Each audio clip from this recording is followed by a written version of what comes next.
কুত্তা, তুই আর সারাদিন কোথায় ছিলি? তোকে আমি বলেছি না ক্লাস মিস দিবি না, তাহলে ক্লাস মিস দিলি কেন? তুই কি ভেবেছিস তুই ক্লাস মিস দিয়ে মেয়েদের সাথে ঘোরাঘুরি করবি আর আমি কিছুই জানতে পারবো না? আজ ছোট আব্বু আসুক, তোকে যদি আজকে বাড়ি থেকে বের না করে দিয়েছি, আমার নাম মিম নয়। মিমের কথা শুনে অভি ভয় পেয়ে গেল। মিম অভির চাচাতো বোন, তার থেকে 1 বছরের সিনিয়র। তারা একই ভার্সিটিতে পড়াশোনা করে। মিম অনার্স 3য় বর্ষে পড়াশোনা করে। মিম অভিকে সবসময় শাসনের উপরেই রাখে, ব্ল্যাকমেল করে। অভি কোনো মেয়ের সাথে কথা বলুক এটা সে একদমই পছন্দ করে না। কিন্তু অভি তো নীলাকে ভালোবাসে। নীলাকে ছাড়া অভি আর কারোর সাথে তেমন একটা কথা বলে না।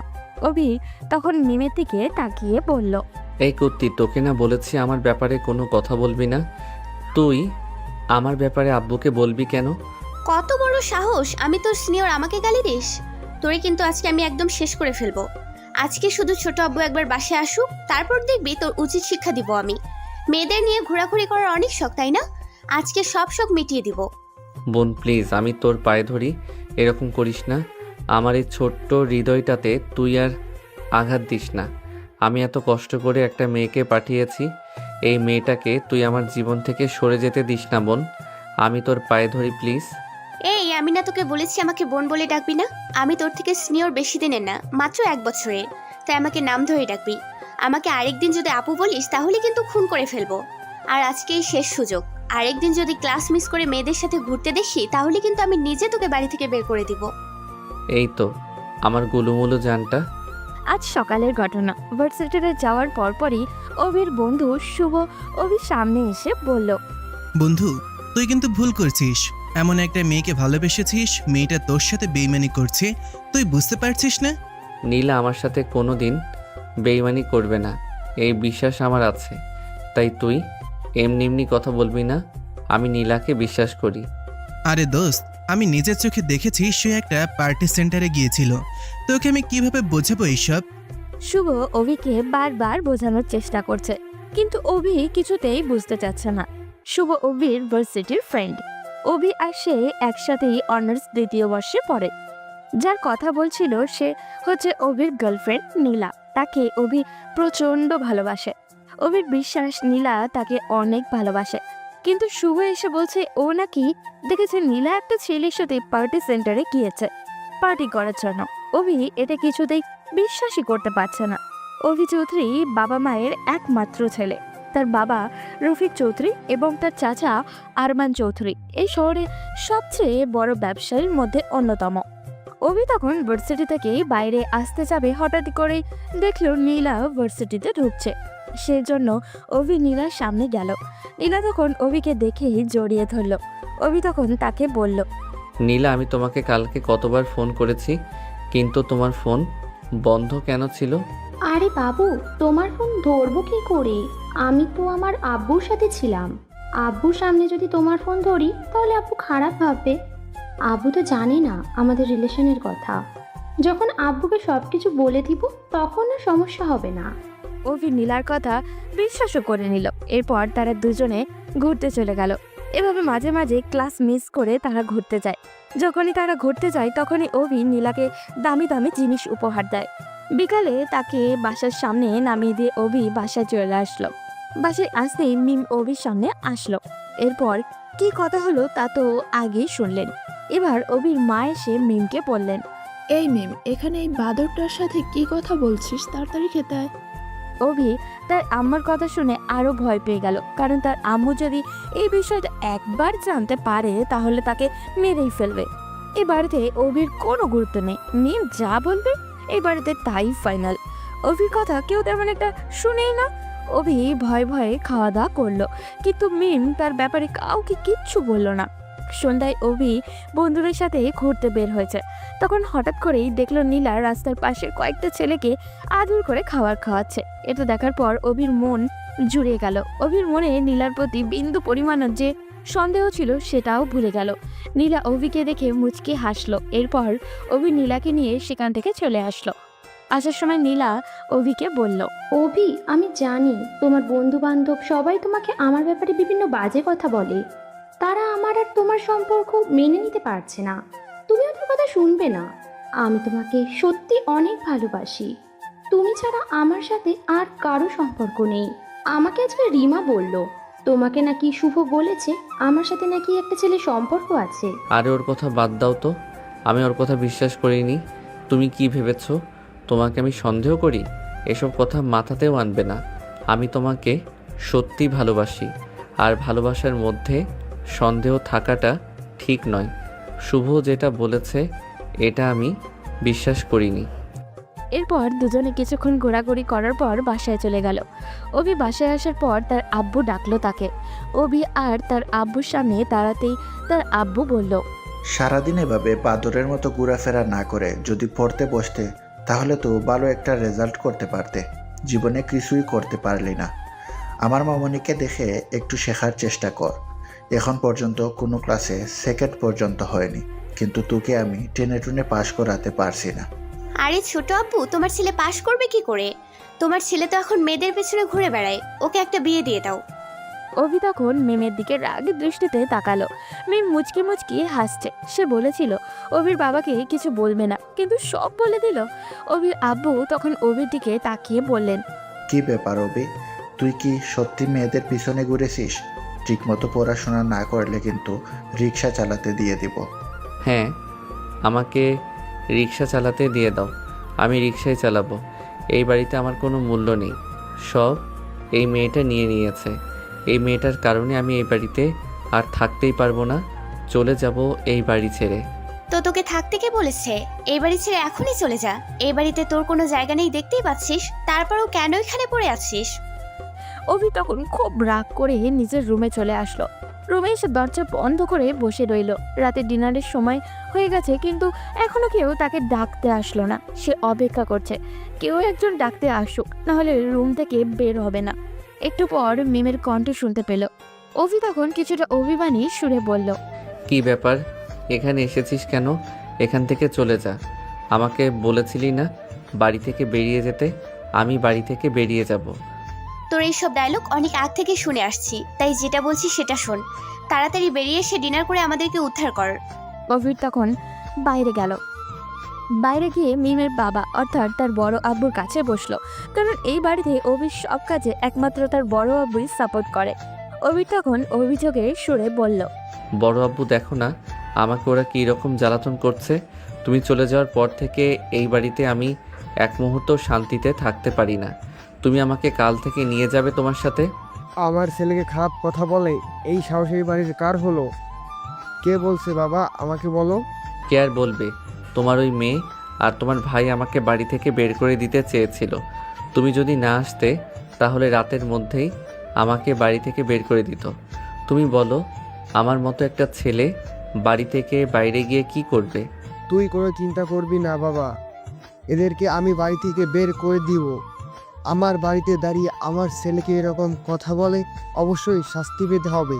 অভি তখন খাওয়া দাওয়া শেষ করে এসে নীলাকে কল করলো। নীলার সাথে কিছুক্ষণ কথা বলার পর নীলা অভিকে বলল, আচ্ছা চলো না, কালকে আমরা সিনেমা দেখতে চাই। কালকে একটা নতুন সিনেমা রিলিজ হবে, চলো আমরা দুজনে একসাথে গিয়ে দেখবো। আমার পক্ষে মনে হয় সম্ভব না, কারণ বাড়িতে মিম সব কিছু বলে দিয়েছে। যদি আব্বু একবার জানতে পারে তাহলে আমাকে মেরেই ফেলবে। এমনিতেই পরীক্ষার সামনে যদি ঠিক মতো ক্লাস না করি তাহলে তো পাশ করতে পারবো না। আরে তুমি শুধু শুধু এসব নিয়ে চিন্তা করো। পরীক্ষা দিয়ে কি হবে? তোমার বাবার তো টাকা পয়সা আছে, তুমি এমনিতে সারা জীবন কাজ না করেও বসে খেতে পারবে। তাই এসব চিন্তা বাদ দিয়ে চলো কালকে আমরা সিনেমা দেখতে যাই। অভি তখন নীলার কথায় রাজি হয়ে গেল। সকালে উঠেই অভি তাড়াতাড়ি ভার্সিটির জন্য রেডি হলো, কারণ আজকে মিমের সাথে যাবে না। প্রত্যেক দিন মিম অভির জন্য দাঁড়িয়ে থাকে। আজকে তাকে আগে যেতে হবে, না হলে নীলার সাথে সিনেমা দেখতে যেতে পারবে না। সেজন্য অভি চলে গেল ভার্সিটিতে। গিয়ে দেখলো নীলা দাঁড়িয়ে আছে। অভি তখন নীলার পাশে গেল। নীলা অভিকে বলল, তুমি এসেছো? এখানে 5 মিনিট দাঁড়াও, আমি একবার ক্লাস থেকে আসি। আমার বান্ধবীদের বলে আসি যে আমি তোমার সাথে সিনেমা দেখতে যাচ্ছি। অভি সেখানে দাঁড়িয়ে রইল। কিছুক্ষণ পর শুভ অভির কাছে আসলো। শুভ অভির কাছে এসে বলল, কি ব্যাপার, তুই একটাও ক্লাস করছিস না কেন? কয়েকদিন থেকে কি হয়েছে তোর? আরে পড়াশোনা করে কি হবে? আমার বাবার তো টাকা আছে, আমি আমার বাবার কোম্পানিতে জয়েন হয়ে যাব। আমার পড়াশোনা করে লাভ কি? এসব তোকে ওই খারাপ মেয়েটা শিক্ষা দিয়েছে তাই না? দেখ এসে ওই মেয়েটা কি করছি, একটা ছেলের সাথে দাঁড়িয়ে কথা বলছি আর তোকে এখানে মজনুর মতন দাঁড় করিয়ে রাখছে। শুভ, তুই আমার বন্ধু বলে যা ইচ্ছা তা বলে যাবি, এটা কিন্তু আমি মেনে নিব না। নীলার ব্যাপারে আরেকদিন যদি বাজে কথা বলিস তাহলে কিন্তু তোর সাথে আমার বন্ধুত্ব এখানেই শেষ করে দিব। ছোটবেলা থেকে আমার সাথে বড় হলি, আজকে এই পর্যায়ে এসে তুই আমার সাথে বন্ধুত্ব বিচ্ছিন্ন করতে চাইছিস, তাও আবার একটা মেয়ের জন্য? দেখ তোর এই গার্লফ্রেন্ড একটা ছেলের সাথে দাঁড়িয়ে কথা বলছে ভার্সিটির পেছনে, আমার সাথে আয়। বলে শুভ অভিকে টানতে টানতে নিয়ে গেল ভার্সিটির পেছনে। গিয়ে দেখলো সত্যি নীলা একটা ছেলের সাথে দাঁড়িয়ে কথা বলছে, আর ছেলেটা রিয়াদ। অভি তাকে চিনে, কারণ তাদের ক্লাসেই পড়ে। ছেলেটা একটু গুন্ডা টাইপের, সাথে অভি চিরশত্রু। অভি তখন সেখানে দাঁড়িয়ে তাদের কথা শোনার চেষ্টা করলো, কিন্তু কিছুই শুনতে পাচ্ছিল না। অভি তখন শুভর দিকে তাকিয়ে বলল, ওরা হয়তো অন্য কোনো বিষয় নিয়ে কথা বলছে, কিন্তু তুই আমাকে সন্দেহ করানো শেখাচ্ছিস কেন? এসব একদম ভালো লাগছে না। আমাকে এখান থেকে যেতে হবে, না হলে অন্য কিছু হয়ে যাবে। এরকম পরামর্শ আর কোনোদিন দিব না বন্ধু, তাই আমি যেটা বলছি সেটা শোন। ওর সাথে সকল সম্পর্ক শেষ কর, না হলে কিন্তু জীবনে অনেক পস্তাতে হবে। কিন্তু এই দিনগুলো আর ফিরে পাবি না, আমিও হারিয়ে যাব সেই দিন। অভি কিছু না বলে তখন শুভর সামনে থেকে চলে আসলো। তার মনের মধ্যে একটা চিন্তা আসলো, সত্যি যদি নীলা কোনোদিন তার সাথে বেইমানি করে, তাহলে সে তার বন্ধুদের যেভাবে ইগনোর করছে, তারা কি তাকে আবারও তাদের মধ্যে আগের মতো করে নিবে? যখন অভি নীলার সাথে রিলেশনে ছিল না, তখন বন্ধুদের সাথে সারা দিন আড্ডা, ঘোরাঘুরি এইসবে ব্যস্ত থাকতো। সবার সাথে অনেক ভালো সময় কাটাতো তারা, কিন্তু নীলার সাথে রিলেশনে গিয়ে কিছুই করতে পারছে না সে। বন্ধু বান্ধবের সাথে আড্ডা তো প্রায় ভুলেই গেছে। কিছুক্ষণ পর নীলা আসলো অভির কাছে। নীলা আসার পর অভি নীলার দিকে তাকিয়ে বলল, তুমি বলেছিলে তোমার বান্ধবীদের সাথে কথা বলতে যাচ্ছ, কিন্তু আমি দেখলাম তুমি ভার্সিটির পেছনে দাঁড়িয়ে রিয়াদের সাথে কথা বলছো। রিয়াদের সাথে তোমার কি এমন কথা বলছিলে যেটা ভার্সিটির পিছনে গিয়ে বলতে হবে? তুমি আমাকে আবার সন্দেহ করা শুরু করে দিয়েছো অভি। নিশ্চয়ই তোমার বন্ধু বলেছে তাই না? আমি তোমাকে বলেছি না আমাকে সন্দেহ করবে না? রিয়াদ আমাদের ক্লাসমেট আশাকে ভালোবাসে। রিয়াদ আমাকে রিকোয়েস্ট করছিল আমি যেন ওর হয়ে আশাকে বলে দিই। অভি তখন নীলার কথা বিশ্বাস করে নিয়ে বলল, সরি, আসলে আমি বুঝতে পারিনি। ওর সাথে তোমাকে দেখে সন্দেহ করে ফেলেছিলাম, আর কোনোদিন করব না। এখন চলো সিনেমা দেখতে যাব। তারপর তারা দুজনে সিনেমা চলে গেল। সিনেমা হলে গিয়ে একে অপরের হাত ধরে সিনেমা দেখতে শুরু করলো। কিন্তু কিছুক্ষণ পরেই অভি তার পিছনের সিটে তাকিয়ে দেখলো মিম বসে আছে। ও ওইখানে কিভাবে আসলো? অভি তো ভয়ে শেষ, আজকে বাড়িতে গেলে একদম শেষ হয়ে যাবে। অভি তখন মিমের দিকে তাকিয়ে নীলাকে বলে উঠল, আজকে ধরা খেয়ে গেছি, বাসায় গেলে আব্বু আমাকে মেরে ফেলবে। মিম এখানে চলে এসেছে। এই কথা শোনার পর নীলা আরো শক্ত করে অভির হাত জড়িয়ে ধরল। অভি মিমের দিকেই তাকাতেই দেখলো মিম তার দিকে রাগী দৃষ্টিতে তাকিয়ে আছে। অভি নীলাকে ছাড়িয়ে নেওয়ার চেষ্টা করছে, কিন্তু কিছুতেই নীলা অভির হাত ছাড়ছে না, আরো শক্ত করে হাত জড়িয়ে ধরে আছে। অভি তখন তাকে বলল, নীলা, আমার হাতটা ছাড়ো। আমাদের রিলেশনের বিষয়টা কেউ জানে না। পরে যদি এটা জানাজানি হয়ে যায় তাহলে আমাকে একদম বাড়ি থেকে বের করে দিবে। আমার বাবার রাগ সম্পর্কে তোমার কোনো ধারণা নেই। এতে আরো ভালো হবে। মিম আপু যদি তোমার বাবার কাছে গিয়ে বলে দেয় তাহলে তোমার বাবা এই বিষয়টা জানতে পেরে যাবে যে তুমি আমাকে ভালোবাসো। এরপর হয়তো আমাদের বিয়ে দিয়ে দেবে। সো চিল বেবি। অভির ভয় কেমন জানি হতে শুরু করলো। সিনেমাটা অনেক উপভোগ করার মতো ছিল, কিন্তু প্রত্যেকটা মুহূর্তই অভির মনের মধ্যে একটা ভয় কাজ করছিল।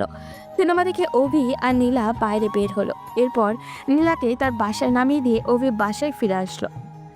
বাসায় এসে রুমে যাবে এমন সময় অভির আপু দ্রুত অভির দিকে এগিয়ে আসলো। অভি ভীষণ ভয় পেয়ে গেল। অভির বাবা তার গালে ঠাস করে একটা থাপ্পড় দিল।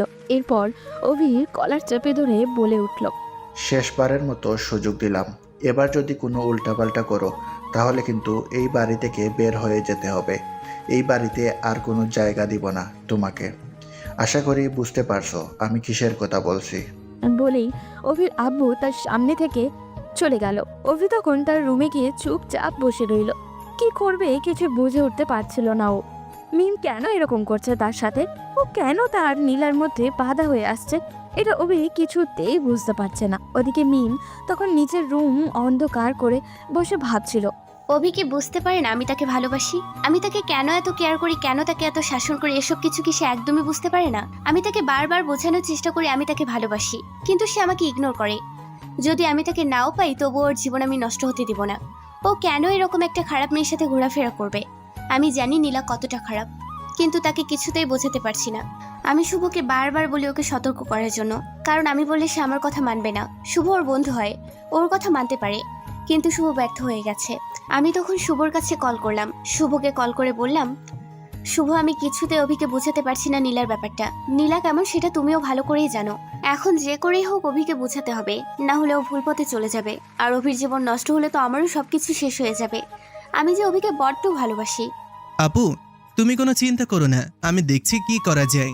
আমি অভিকে যে করেই হোক বোঝাবো, কিন্তু ও উল্টে আমাকে ভুল বুঝে আমার সাথে বন্ধুত্ব নষ্ট করার কথা পর্যন্ত আজকে বলেছে।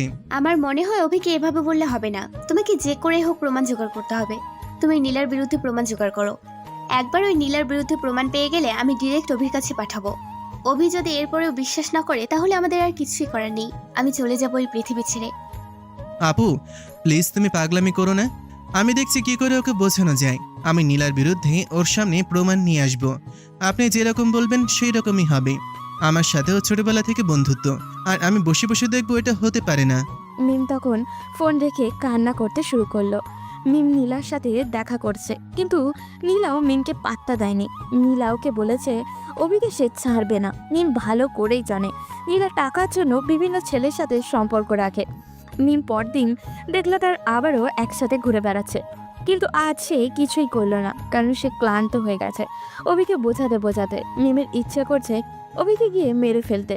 এসব তার আর একদমই সহ্য হচ্ছে না। মিম বাসায় ফিরে এসে তার ছোট আব্বুর কাছে গেল, গিয়ে বলল, ছোট আব্বু, আমি তোমাকে কিছু একটা বলতে চাই, যদি তুমি কিছু না মনে করো।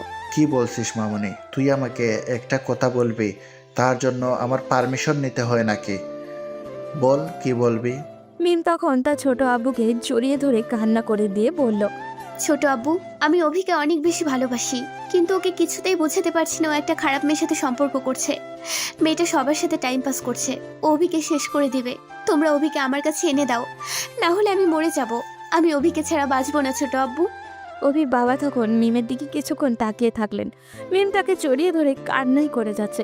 তিনি তখন মিমের মাথায় হাত বুলিয়ে দিয়ে বললেন, এটা আবার বলতে হয় নাকি? আমরাই সিদ্ধান্ত নিয়েছিলাম অবির সাথে তোর বিয়ে দিব। তুই কোনো চিন্তা করবি না মামনি, আমি অবির সাথেই তোর বিয়ে দিব। অবি ওই বাজে মেয়েটার সাথে ঘোরাফেরা করবে, এটা আমি কোনোদিন মেনে নিব না। আমি ভাইয়ার সাথে কথা বলবো, এই মাসের ভিতরেই বিয়ের ব্যবস্থা করতে হবে। আমার একমাত্র ছেলে যদি কোনো খারাপ পথে চলে যায় তাহলে সেটা নিতে পারবো না। কিন্তু ছোট আব্বু, আমি তো অভিকে কিছুতেই বোঝাতে পারছি না। ওকে যতবারই নীলা খারাপ মেয়েটা বলার চেষ্টা করেছি ততবারই উল্টো আমাকে ভুল বুঝেছে। তুমি বললে তোমাকেও ভুল বুঝবে। তুই কোনো চিন্তা করবি না মামনি, আস্তে আস্তে সব ঠিক হয়ে যাবে। অবিকে তুই বুঝবি, তুই ছাড়া ওকে আর কেউ শান্ত করতে পারবে না। আমরা যতই চেষ্টা করি না কেন অবি তোকেই সবচেয়ে বেশি মানে। মিম তখন চলে গেল অভির বন্ধু শুভর সাথে দেখা করতে। শুভর সাথে দেখা করে সবকিছু শুভকে বুঝিয়ে বলল সে। এরপর শুভ নীলার পেছনে নজর রাখতে শুরু করলো। খুঁজতে খুঁজতে এক পর্যায়ে সে দেখতে পেল নীলা এবং রিয়া চলে যাচ্ছে সিনেমা হলে সিনেমা দেখতে। শুভ ওদের পিছনেই গেল এবং সিনেমা হলে গিয়ে তাদের একটা ফটো তুললো। এরপর সেটা মিমের কাছে পাঠালো। মিম তখন একটা আননোন নাম্বার থেকে অভির ফোনে মেসেজ করলো ছবিটা দিয়ে। অভি তখন নিজের রুমেই বসেছিল, এর মধ্যেই তার ফোনে একটা মেসেজ আসলো। মেসেজটা ওপেন করতেই তো তার মাথা নষ্ট হয়ে গেল। নীলার সাথে রিয়াদ বসে আছে সিনেমা হলে, সাথে একটা মেসেজ। শুভ তখন মেসেজটা পড়লো। মেসেজটিতে লেখা, অভি, অনেক বেশি বিশ্বাস করো তোমার ভালোবাসার মানুষকে, তাই না? তাই তোমার ভালোবাসার মানুষ যে তোমার সাথে টাইম পাস করছে সেটা কি তুমি বুঝতে পারছো না? মেয়েটা অন্য ছেলেদের সাথেও এই রকমই সম্পর্ক রাখছে। ও তোমাদের শুধু হাতের পুতুল বানিয়ে নাচাচ্ছে। আগে থেকে সাবধান হয়ে যাও, নইলে নিজের জীবন ধ্বংস করো না। অভির মেসেজটা পড়ে কি করবে কিছু বুঝে উঠতে পারছিল না। তাড়াতাড়ি নীলার কাছে কল করলো, কিন্তু নীলার ফোন বন্ধ। নীলার ফোনে এখন বন্ধ কেন? অভি তখন মাথা নষ্ট হয়ে গেছে। সে এদিক সেদিক তাকাতে শুরু করলো। এরপর এক মুহূর্ত দেরি না করে দৌড়ে চলে গেল নীলার বাসায়। কিন্তু সেখানে গিয়েও নীলাকে পেল না। নীলা তাহলে কি সত্যি সত্যি রিয়াদের সাথে সিনেমা হলে চলে গেছে? অভি তখন সিনেমা হলে গেল। সিনেমা হলে গিয়ে দেখলো অনেক লোক বের হয়ে আসছে, তার মানে সিনেমা শেষ হয়ে গেছে। অভি হতাশ হয়ে বাসায় ফিরে আসলো। বাসায় ফিরে এসে নিজের রুমে দরজা বন্ধ করে চিন্তা করতে শুরু করলো, কি হচ্ছে তার সাথে? সত্যি কি নীলা তাকে ভুল বুঝিয়ে যাচ্ছে? তার আশেপাশের এত মানুষ তাকে বোঝানোর চেষ্টা করছে, কিন্তু সে কারোর কথাই শুনছে না, শুধু নীলার কথাই বিশ্বাস করছে। নীলা যদি সত্যিই তাকে ঠকায় রিয়াদের সাথে, তাহলে নীলার কেন এত ঘনিষ্ঠতা? কিন্তু সে কিভাবে নীলাকে যাচাই করবে? ওদিকে মিম অভির রুমের আশেপাশেই ঘোরাঘুরি করছে। মূলত সে বুঝতে চাইছে এখন অভির পরিস্থিতিটা কেমন। সে অভিকে দৌড়ে বাইরে যেতে দেখে তার মানে ওষুধ কাজ করা শুরু করে দিয়েছে। এখন অভি খোঁজার চেষ্টা করবে সত্যিটা কি। আর যদি একবার অভি সত্যিটা জানতে পারে, তাহলে নীলাকে সে ভুলে যাবে। এটাই মিমের জন্য সবচেয়ে বড় প্রাপ্তি। মিম অভিকে ছোটবেলা থেকে অনেক ভালোবাসে, কিন্তু সে অভির থেকে বড়, সেজন্য সরাসরি কখনো বলেনি। মিম ভেবেছিল তার ছোট আব্বুর সাথে কথা বলে ডিরেক্ট অভিকে বিয়ে করবে, কিন্তু এর আগে অভি একটা মেয়ের সাথে সম্পর্কে চলে যাবে এটা মিম কোনো দিনও ভাবতে পারেনি। মিম রুমের বাইরে দাঁড়িয়ে মুচকে মুচকে হাসছিল। তখনই শুভ মিমের কাছে কল করলো। মিম হাসি মুখে ফোনটা রিসিভ করতেই শুভ বলল, আপু, তুমি যেরকম বলেছিলে আমি সেরকমই করেছি। এখন বলো, অভির কি অবস্থা? সে কি আমাদের ধারণা মতন কাজ করছে নাকি অন্য কিছু? আমি জানি না শুভ ভিতরে কি করছে, কিন্তু আমি দেখেছি কিছুক্ষণ আগে দৌড়ে কোথাও গিয়েছিল, এরপর মুখ কালো করে ফিরে এসেছে। আসার পর থেকে দরজা বন্ধ করে বসে আছে। মনে হচ্ছে আমাদের ওষুধে কাজ করা শুরু করে দিয়েছে। যদি আমাদের প্ল্যানটা সাকসেসফুল হয়, তাহলে ওকে আমরা আবার ভালো পথে নিয়ে আসতে পারবো। অভিকে আমি হারাতে পারবো না শুভ। দোয়া করো যাতে আমাদের প্ল্যানটা কাজে দেয়। অবশ্যই দোয়া করি আপু, যাতে আমার বন্ধুটা আবার সঠিক রাস্তা চিনতে পারে। ছোটবেলা থেকে একসাথে বড় হয়েছি, তারপর এরকম হয়ে যাবে এটা আমি কোনোদিনও মেনে নিতে পারবো না। ওকে নীলার সাথে কিছুতেই সম্পর্ক কন্টিনিউ করতে দেওয়া যাবে না। আমিও তো এটাই চাই শুভ, যাতে আমাদের ভালোবাসার মানুষটা সত্যিকারের ভালোবাসাটা বুঝতে পারে। ওই নীলা এমনভাবে অভির মাথাটা বিগড়ে দিয়েছে, ও এখন ভালো মন্দ কিছুই বিচার করতে পারছে না। ওদিকে অভি নীলার কাছে কল করছে, কিন্তু নীলা ফোন ধরছে না। অভি তখন বুদ্ধি করে শুভকে না জানিয়ে তার কিছু বন্ধু বান্ধবকে লাগিয়ে দিল, কিন্তু তারা কিছুই জোগাড় করতে পারছে না। সেজন্য অভি একটা প্ল্যান করলো। অভি অনেক দিন থেকে ভাবছিল তার বন্ধু আরিফের সাথে দেখা করবে, লন্ডনে যাবে, সাথে ঘোরাঘুরিও হয়ে গেল। আগেও একবার বাবার সাথে লন্ডনে ঘুরতে গিয়েছিল অভি। তার বাবা ব্যবসার কাছে বাইরে গেলে মাঝে মাঝে তাকে আর মিমকে নিয়ে যায়। অভি তখন আরিফকে কল করে বলল, বন্ধু, আমাকে তুই একটা হেল্প করতে হবে। আমি তোর কাছে আসার নাটক করে অন্য একটা জায়গায় যেতে চাই, কিন্তু বাবা মা বা অন্য কেউ জিজ্ঞেস করলে বলবি আমি তোর কাছেই আছি। আচ্ছা, বুঝতে পারছি। কি হয়েছে আমাকে সেটা খুলে বল। কি সমস্যা পড়েছিস বল আমাকে। বন্ধু, আমি কিছুই বুঝতে পারছি না। আমি নীলার সাথে রিলেশনে আছি। এখন সবাই আমাকে নীলার নামে বিভিন্ন বাজে কথা বলছে। প্রথমে এসব ইগনোর করলেও এরপর বিভিন্ন প্রমাণ আমার কাছে আসতে শুরু করে। আজকে নীলার একটা ফটো এসেছে, রিয়াদের সাথে সে সিনেমা হলে গিয়েছিল। এসব আমি কিভাবে মেনে নিব? সেই জন্য আমি নীলাকে একটু পরীক্ষা করতে চাই। তুই আমাকে একটু সাহায্য কর বন্ধু। এরপর অভি আরিফকে তার সব প্ল্যান বলল। আরিফ এটা শোনার পর অভিকে বলল, তাহলে তুই আঙ্কেল আন্টির সাথে কথা বলে ব্যবস্থা করে নে, কিন্তু যা করবি খুব ভেবেচিন্তে করবি, কারণ আমি তোকে সবসময় সুখী দেখতে চাই বন্ধু। তুই আমাদের ফ্রেন্ড সার্কেলের সবার মন ভালো রাখার চিন্তা করিস, সেখানে তোর মন খারাপ থাকবে, এটা আমরা কোনোদিন মেনে নিতে পারবো না। অভি তখন ফোন রেখে চলে গেল তার আব্বু আম্মুর সাথে কথা বলতে, কিন্তু তার আব্বু আম্মু কিছুতেই রাজি হচ্ছিল না। অভি তখন তার বড় আব্বুর কাছে গিয়ে বলল, বড় আব্বু, আমার তো পরীক্ষার এখনো অনেক সময় বাকি। আমার বন্ধু আরিফের জন্মদিন, তার সাথে দেখা করাও হবে। আর কয়েকটা দিন ঘোরাঘুরি করেই ফিরে আসব। আমি কথা দিচ্ছি, ওখানে বই খাতা সব কিছু নিয়ে যাব। তুমি একটু কথা বলে আব্বুকে ম্যানেজ করো না।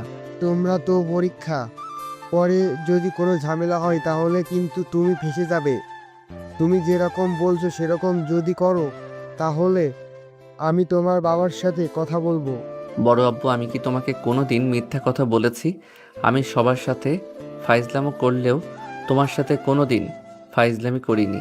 আমি কথা দিচ্ছি, আমি ওখানে গিয়ে পড়াশোনা করব, কোনো দুষ্টামি করব না। তুমি শুধু আব্বুকে বলে ম্যানেজ করে দাও না প্লিজ। অভির বড় আব্বু তখন অভিকে নিয়ে নিচে আসলো। পরিবারের সবাই অবাক হয়ে দাঁড়িয়ে আছে। হঠাৎ করে এই ভূত অভির মাথায় কিভাবে চাপলো এটা সবাই জানতে চায়। তখন অভির বড় আব্বু বলে উঠল, সবাই একটু মন দিয়ে আমি যেটা বলছি সেটা শোনো। ছেলেটা যখন যেতে চাইছে তার বন্ধুর বার্থডেতে, তাহলে তাকে আটকানোর কোনো কারণ নেই। এই বয়সে এরকম সবাই একটু ঘোরাঘুরি করে। ও ওখানে গিয়ে পড়াশোনা করবে, আর আমি ওকে বই খাতা সব কিছুই নিয়ে যাওয়ার পরামর্শ দিছি। রাফি, তুই ওকে টাকা দে, আমি সব কিছুর ব্যবস্থা করছি। ও এই সপ্তাহের ভিতরে লন্ডনে যাবে। অভি তখন অনেক বেশি খুশি হয়ে গেল। সে জানতো তার বড় আব্বু রাজি হবেই। অভি তখন নিজের রুমে গিয়ে নীলাকে বারবার কল করতে আরম্ভ করলো। প্রায় রাত 12টার দিকে নীলার ফোন ধরলো। নীলা ফোন ধরতেই অভি বলল, কি হয়েছে? তুমি আমার ফোন ধরছিলে না কেন? বিকাল থেকে তোমাকে কল করছি। কি সমস্যা হয়েছে তোমার? সরি বাবু, আসলে আমার ভুল হয়ে গেছে। আমি ফোনটা বাসায় রেখে চলে গিয়েছিলাম কুকুর বাসায়, সেই জন্য তোমার ফোনটা ধরতে পারিনি। আমি জানি তুমি আমার জন্য টেনশন করছিলে। অভির সন্দেহ বাড়তে শুরু করলো। অভি তো দেখলো সে সিনেমা হলে গিয়েছিল, তাহলে ফুফোর বাসায় গিয়েছিল এই কথাটা বললো কেন? কিন্তু অভি সেসব জিজ্ঞাসা না করেই বলল, শোনো, আমি তো লন্ডনে চলে যাচ্ছি 1 সপ্তাহ পর। 1 মাস পরে আবার ফিরে আসবো। কেন বাবু, তুমি লন্ডনে যাবে কেন? এখানে আমার কি হবে? আমি তো তোমাকে অনেক বেশি মিস করব। আমি তো তোমার সাথে ফোনে কথা বলবো। আসলে আরিফের জন্মদিন, ওখানে যেতে হবে। আমার সকল বন্ধু বান্ধব ওখানে থাকে, তাদের সাথে দেখা করে ফিরে আসবো। আচ্ছা ঠিক আছে, যাও, সাবধানে যাবে। আর ওখানে গিয়ে কিন্তু আমাকে কল করবে। আর কালকে একবার আমার সাথে দেখা করতে আসবে। অভি তখন নীলার সাথে আরো কিছুক্ষণ কথা বলে ফোনটা রেখে দিল। এরপর প্ল্যান করতে শুরু করলো কিভাবে কি করবে। যে করেই হোক তাকে সত্যিটা জানতেই হবে। যদি নীলা তার সাথে বেইমানি করে তাহলে সে নীলাকে উপযুক্ত শাস্তি দিবে ও। আর যদি কেউ নীলাকে মিথ্যা অপবাদ দেয় তাহলে অভি তাকে কখনোই ক্ষমা করবে না। কারণ সে জানে এটা শুভ অথবা মিম দুজনের মধ্যে একজনই করছে। ওদিকে মিম বুঝতে পারছে না এখন হঠাৎ করে অভির মাথায় লন্ডনে যাওয়ার ভোজ চাপলো কি করে। দেখতে দেখতে অভির যাওয়ারও দিন চলে আসলো। অভি একাই বাড়ি থেকে বেরিয়ে আসে। এরপর নীলার বাবার অফিসের উদ্দেশ্যে রওনা দেয়। কারণ নীলার বাবার সাথে আগে অভির পাঠানোর লোক কথা বলে ফেলেছে, কিন্তু এর আগে তাকে ছদ্মবেশ ধরতে হবে। এভাবে যদি যায় নীলার বাবার সামনে তাহলে নীলার বাবা তাকে চিনে ফেলবে। সেজন্য অভি চলে গেল একটা জায়গায় যেখানে সিনেমার বিভিন্ন জিনিসের জন্য ড্রেস ভাড়া পাওয়া যায়। অভি সেখান থেকে গিয়ে নকল গোফ এবং একটা ফেস মাস্ক কিনে নিল। অভি নিজেকে একদম আড়াল করার জন্য বেশ দামি একটা ফেস মাস্ক কিনলো, কিন্তু সবকিছুর পরেও সে সত্যিটা চায়। নীলার বাবার অফিসে যাওয়ার পর নীলার বাবা অভিকে দেখে বলল, তুমি কি তাহলে তামিম? জি স্যার, আমি তামিম। আমি কাদের জন্য কথা বলেছিলাম? তুমি যাকে পাঠিয়েছিলে সে নিশ্চয়ই তোমাকে বলেছে তোমার একটাই কাজ আমার মেয়েকে দেখে শুনে রাখা। আমার মেয়ে কোথায় যাচ্ছে, কি করছে, সব ইনফরমেশন আমার কাছে দিতে হবে। কারণ চারদিকে আমার শত্রুরা ঘুরে বেড়াচ্ছে। আমার কোনো শত্রু যদি আমার মেয়ের কোনো ক্ষতি করে দেয় তাহলে কিন্তু আমি তোমাকে ছেড়ে দিব না। ওকে স্যার, আপনি কোনো চিন্তা করবেন না, আমি এদিকটা খেয়াল রাখবো। আপনার মেয়ের কোনো ক্ষতি হলে সব দায়ভার আমার ঘাড়ে এসে পড়বে। আমি দায়িত্ব নিলাম আপনার মেয়ের। তাহলে চলো আমার বাসায়, আমার মেয়ের সাথে তোমার পরিচয় করিয়ে দিব। অভি তখন নীলার বাবার সাথে তার বাসায় চলে গেল। বাসায় পৌঁছাতে দেখলো নীলা একটা শর্ট জিন্স পরে বসে আছে। এটা অভির একদমই পছন্দ নয়। অভি নীলার সাথে রিলেশনে যাওয়ার সময়ই বলেছিল যে শর্টকাট পোশাক পরা একদমই পছন্দ করে না ও।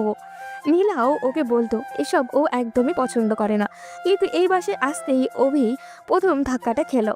ভিতরে যাওয়ার পর নীলা অভিকে দেখে তার বাবার সামনে এসে বলল, বাবা, তুমি এই পাগলটাকে কোথা থেকে নিয়ে এসেছো? অভি তৎক্ষণাৎ দ্বিতীয় ধাক্কাটা খেলো। নীলা বলতো মানুষকে অনেক বেশি ভালোবাসা দরকার, কারণ সব মানুষই রক্ত মাংসে মানুষ।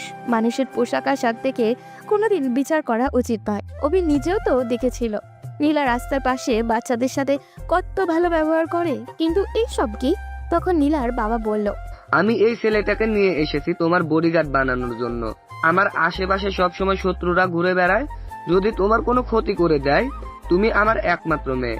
ছেলেটাকে যেরকম দেখেছো সে সেরকম নয়, অনেক সাহসী একটা ছেলে। বাবা হাসলে তুমি? এই ছেলেটাকে তো দেখে মনে হচ্ছে ও নিজের নিরাপত্তাই ঠিক মতো নিশ্চিত করতে পারে না, সেখানেও কিভাবে আমাকে সেভ করবে? আরে মা, রাগ করছিস কেন? আমি কি ছেলেটার সাথে তোর বিয়ে দিচ্ছি নাকি? আমি ওকে নিয়ে এসেছি তোর বডিগার্ড বানানোর জন্য। তোর আপাতত কয়েকদিন থাকুক, এরপর তোর পছন্দ না হলে ওকে চাকরি থেকে বের করে দিব। অভি তখন নীলার সামনে গিয়ে বলল, ম্যাডাম, আপনি আমাকে যেরকম দেখছেন আমি সেরকম নই। আপনি আমাকে পরীক্ষা করতে পারেন। ওকে, তাহলে আমি তোকে একবার পরীক্ষা করে দেখি। বলে নীলা একটা লাঠি নিয়ে আসলো। লাঠি এনে অভিকে মারতে শুরু করলো। অভির শরীরে এই প্রথম কেউ আঘাত করলো। অভি চুপচাপ নীলার হিংস্র চেহারার দিকে তাকিয়ে আছে, কিন্তু তার কান্না করলে চলবে না। এখন যদি কান্না করে তাহলে তাকে চাকরি থেকে বের করে দিতে পারে।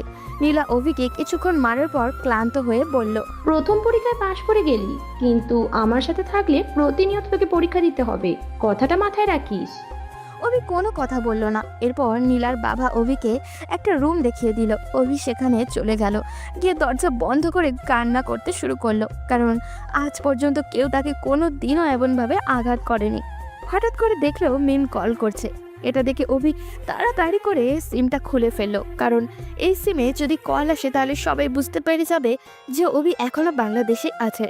সিম খুলে অভি হোয়াটসঅ্যাপ থেকে মিমকে কল করলো। ওদিকে নীলা অভির সাথে প্রেমের নাটক করতে গিয়ে এতদিন পার্টিতে পর্যন্ত যেতে পারেনি, কিন্তু যখনই শুনেছে অভি লন্ডনে চলে গেছে তখন থেকেই তার খুশি আর দেখে কে। এই 1 মাসের নিজের ইচ্ছা মতো চলতে পারবে বলে তো নীলা রিয়াদের কথাই অভির সাথে এই প্রেমের নাটকটা করছে। রিয়াদের কাছে খবর আছে যে অভি এবং মিমের বাবা দুজনেই তাদের সন্তান অর্থাৎ মিম এবং অভির নামে সকল সম্পত্তি করে দিয়েছে। সেজন্য অভি ইচ্ছা করলেই সবকিছু নীলাকে দিয়ে দিতে পারে। নীলা তখন রিয়াদের কাছে কল করে বলল, বাবু, অভি লন্ডনে চলে গেছে। এখন এই 1 মাস আমরা ইচ্ছা মতো পার্টিতে যেতে পারবো, ড্রিঙ্কস করতে পারবো, কোনো বাধা নেই। অভি আমাকে একটা হার গিফট করেছিল, সেটা বিক্রি করে দিয়ে আজকে উড়াধুরা ড্রিঙ্কস করবো। হ্যাঁ বাবু, তাহলে তুমি চলে আসো। কিন্তু বাবু, অনেক লেট হয়ে যাচ্ছে তো। তোমাকে না বললাম অভিকে সবকিছু বুঝিয়ে আনার ব্যবস্থা করো। তুমি কোনো চিন্তা করো না বাবু, ওই অভিকে আমি ধ্বংস করে দিব। ও আমার প্রেমে হাবুডুবু খাচ্ছে, আমি যেটা বলি সেটাই করে। আমি আস্তে আস্তে ওর কাছ থেকে সব নিয়ে আসবো। কিন্তু বাবা তো একটা ঝামেলা করে ফেলেছে। তোমার বাবা আবার কি ঝামেলা করলো? আর বলো না, বাবা কোথা থেকে একটা ছেলেকে ধরে নিয়ে এসেছে আমার নাকি বডিগার্ড বানাবে। বাবার শত্রু অনেক বেড়ে গেছে, তাই বাবা চায় আমার সাথে একজন বডিগার্ড থাকুক। এখন এই ছেলেটা সবসময় আমার সাথে থাকবে। এটা তো আরো ভালো হলো, তোমার কেউ কোনো ক্ষতি করতে পারবে না। খুব ভালো করেছে। আমার শ্বশুরমশাই আমাকে আসার সময় ছেলেটাকেও সাথে করে নিয়ে আসবে। ওকে বাইরে রেখে আমরা ভিতরে পার্টি করব। এরপর রিয়াদ ফোনটা রেখে দিল। রিয়াদের পাশে বসে থাকা তার বন্ধু রাজীব তখন রিয়াদের দিকে তাকিয়ে পড়ল, দোস্ত, তোর মাথায় এত বুদ্ধি কোথা থেকে আসে? একসাথে 2টা মেয়েকে চালাচ্ছিস। এই মেয়েকে এমন একজনের পিছনে লাগিয়ে দিয়েছিস যার বাবা এই শহরের সবচেয়ে বড় ব্যবসায়ী। তাদের সকল সম্পত্তি যদি আমরা নিয়ে আনতে পারি তাহলে তো আমরা আকাশে উড়বো বন্ধু। আরে দোস্ত, তুই আমাকে চিনতে পারিসনি। আমি এরকম 1000টা মেয়েকে আমার পেছনে ঘোরাতে পারি। নীলাকেও এভাবে বুঝিয়েছি। এখন নীলা আমার কথা ছাড়া কোনো এক চুলও নড়চড় করবে না। যদি নীলা কাজটা করতে নাও পারে তবুও আমার কিচ্ছু হবে না। তখন আমি নীলার থেকে ওর বাবার সকল সম্পত্তি নিয়ে আসব। বলেই তারা হাসতে শুরু করে। আসলে আপনারা হয়তো বুঝতে পারছেন না পুরোটা, তাহলে বুঝিয়ে বলি। সেদিন ছিল রবিবার, কলেজে একটা অনুষ্ঠান ছিল। অভি সকাল সকালই চলে আসে, কারণ সে তখন সবেমাত্র অনার্স প্রথম বর্ষ থেকে 2য় বর্ষে উঠেছে। সে ছোটবেলা থেকেই দুষ্টু হলেও কোনোদিন মেয়েদের অসম্মান করেনি। যখন সে ভার্সিটিতে পৌঁছায় তখন সে দেখে নতুন একটা ছেলে তার ভার্সিটিতে এসেছে। ছেলেটার সাথে বসে আছে আরো কিছু ছেলে। তারা সবাই মিলে একটা মেয়েকে ডিস্টার্ব করছিল। যেহেতু অনুষ্ঠান, তাই স্যার ম্যাডাম সবাই অনেক ব্যস্ত। তখন অভি এগিয়ে গিয়ে ছেলেটাকে বলে, আরে ভাই, তুমি নতুন এসে এরকম ঝামেলা করছো কেন? দেখতে পাচ্ছ মেয়েটা ভয় পেয়ে গেছে, তাহলে ওর পিছনে কেন লেগে আছো? ওকে ছেড়ে দাও। এই ছেলে, তুই কি আমাকে চিনিস? আমি রিয়াদ। এই এলাকা আমার কথাই শেষ কথা। তুই আমাকে এসে ধাক্কা দিচ্ছিস? আমি এখানে পড়তে আসিনি, এসেছি শুধু এরকম মামনিদেরকে দেখার জন্য। তাহলে তো পতিতালয়ে যেতে পারতেন। এখানে আসেন কেন? এটা একটা শিক্ষাঙ্গন, এখানে শিক্ষা দেওয়া হয়, এরকম পতিতাবৃত্তি করা হয় না। কথাটা বলার পর রিয়াদ এসে অভির কলার চেপে ধরে। অভি এটা সহ্য করতে পারে না। সে তার বন্ধুদেরকে ডেকে নিয়ে আসে এবং সবাই মিলে রিয়াদকে মারতে শুরু করে। তখন রিয়াদ সবার সামনে অভির কাছে ক্ষমা চায়। এরপর থেকে রিয়াদ অনেক চেষ্টা করেছে অভিকে মারার, কিন্তু কিছুতেই মারতে পারেনি, কারণ অভির বাবা এই এলাকার একজন স্বনামধন্য ব্যবসায়ী। তার ছেলেকে মারা এতটা সহজ নয়। রিয়াদ অনেক দিন থেকেই এই এলাকায় মাদক ব্যবসা করে আসছে। ভার্সিটিতে এবং কলেজ পড়ুয়া ছেলেদেরকে মাদক সাপ্লাই দেয় এবং এরপর বড়লোক মেয়েদের সাথে সে সম্পর্ক করে।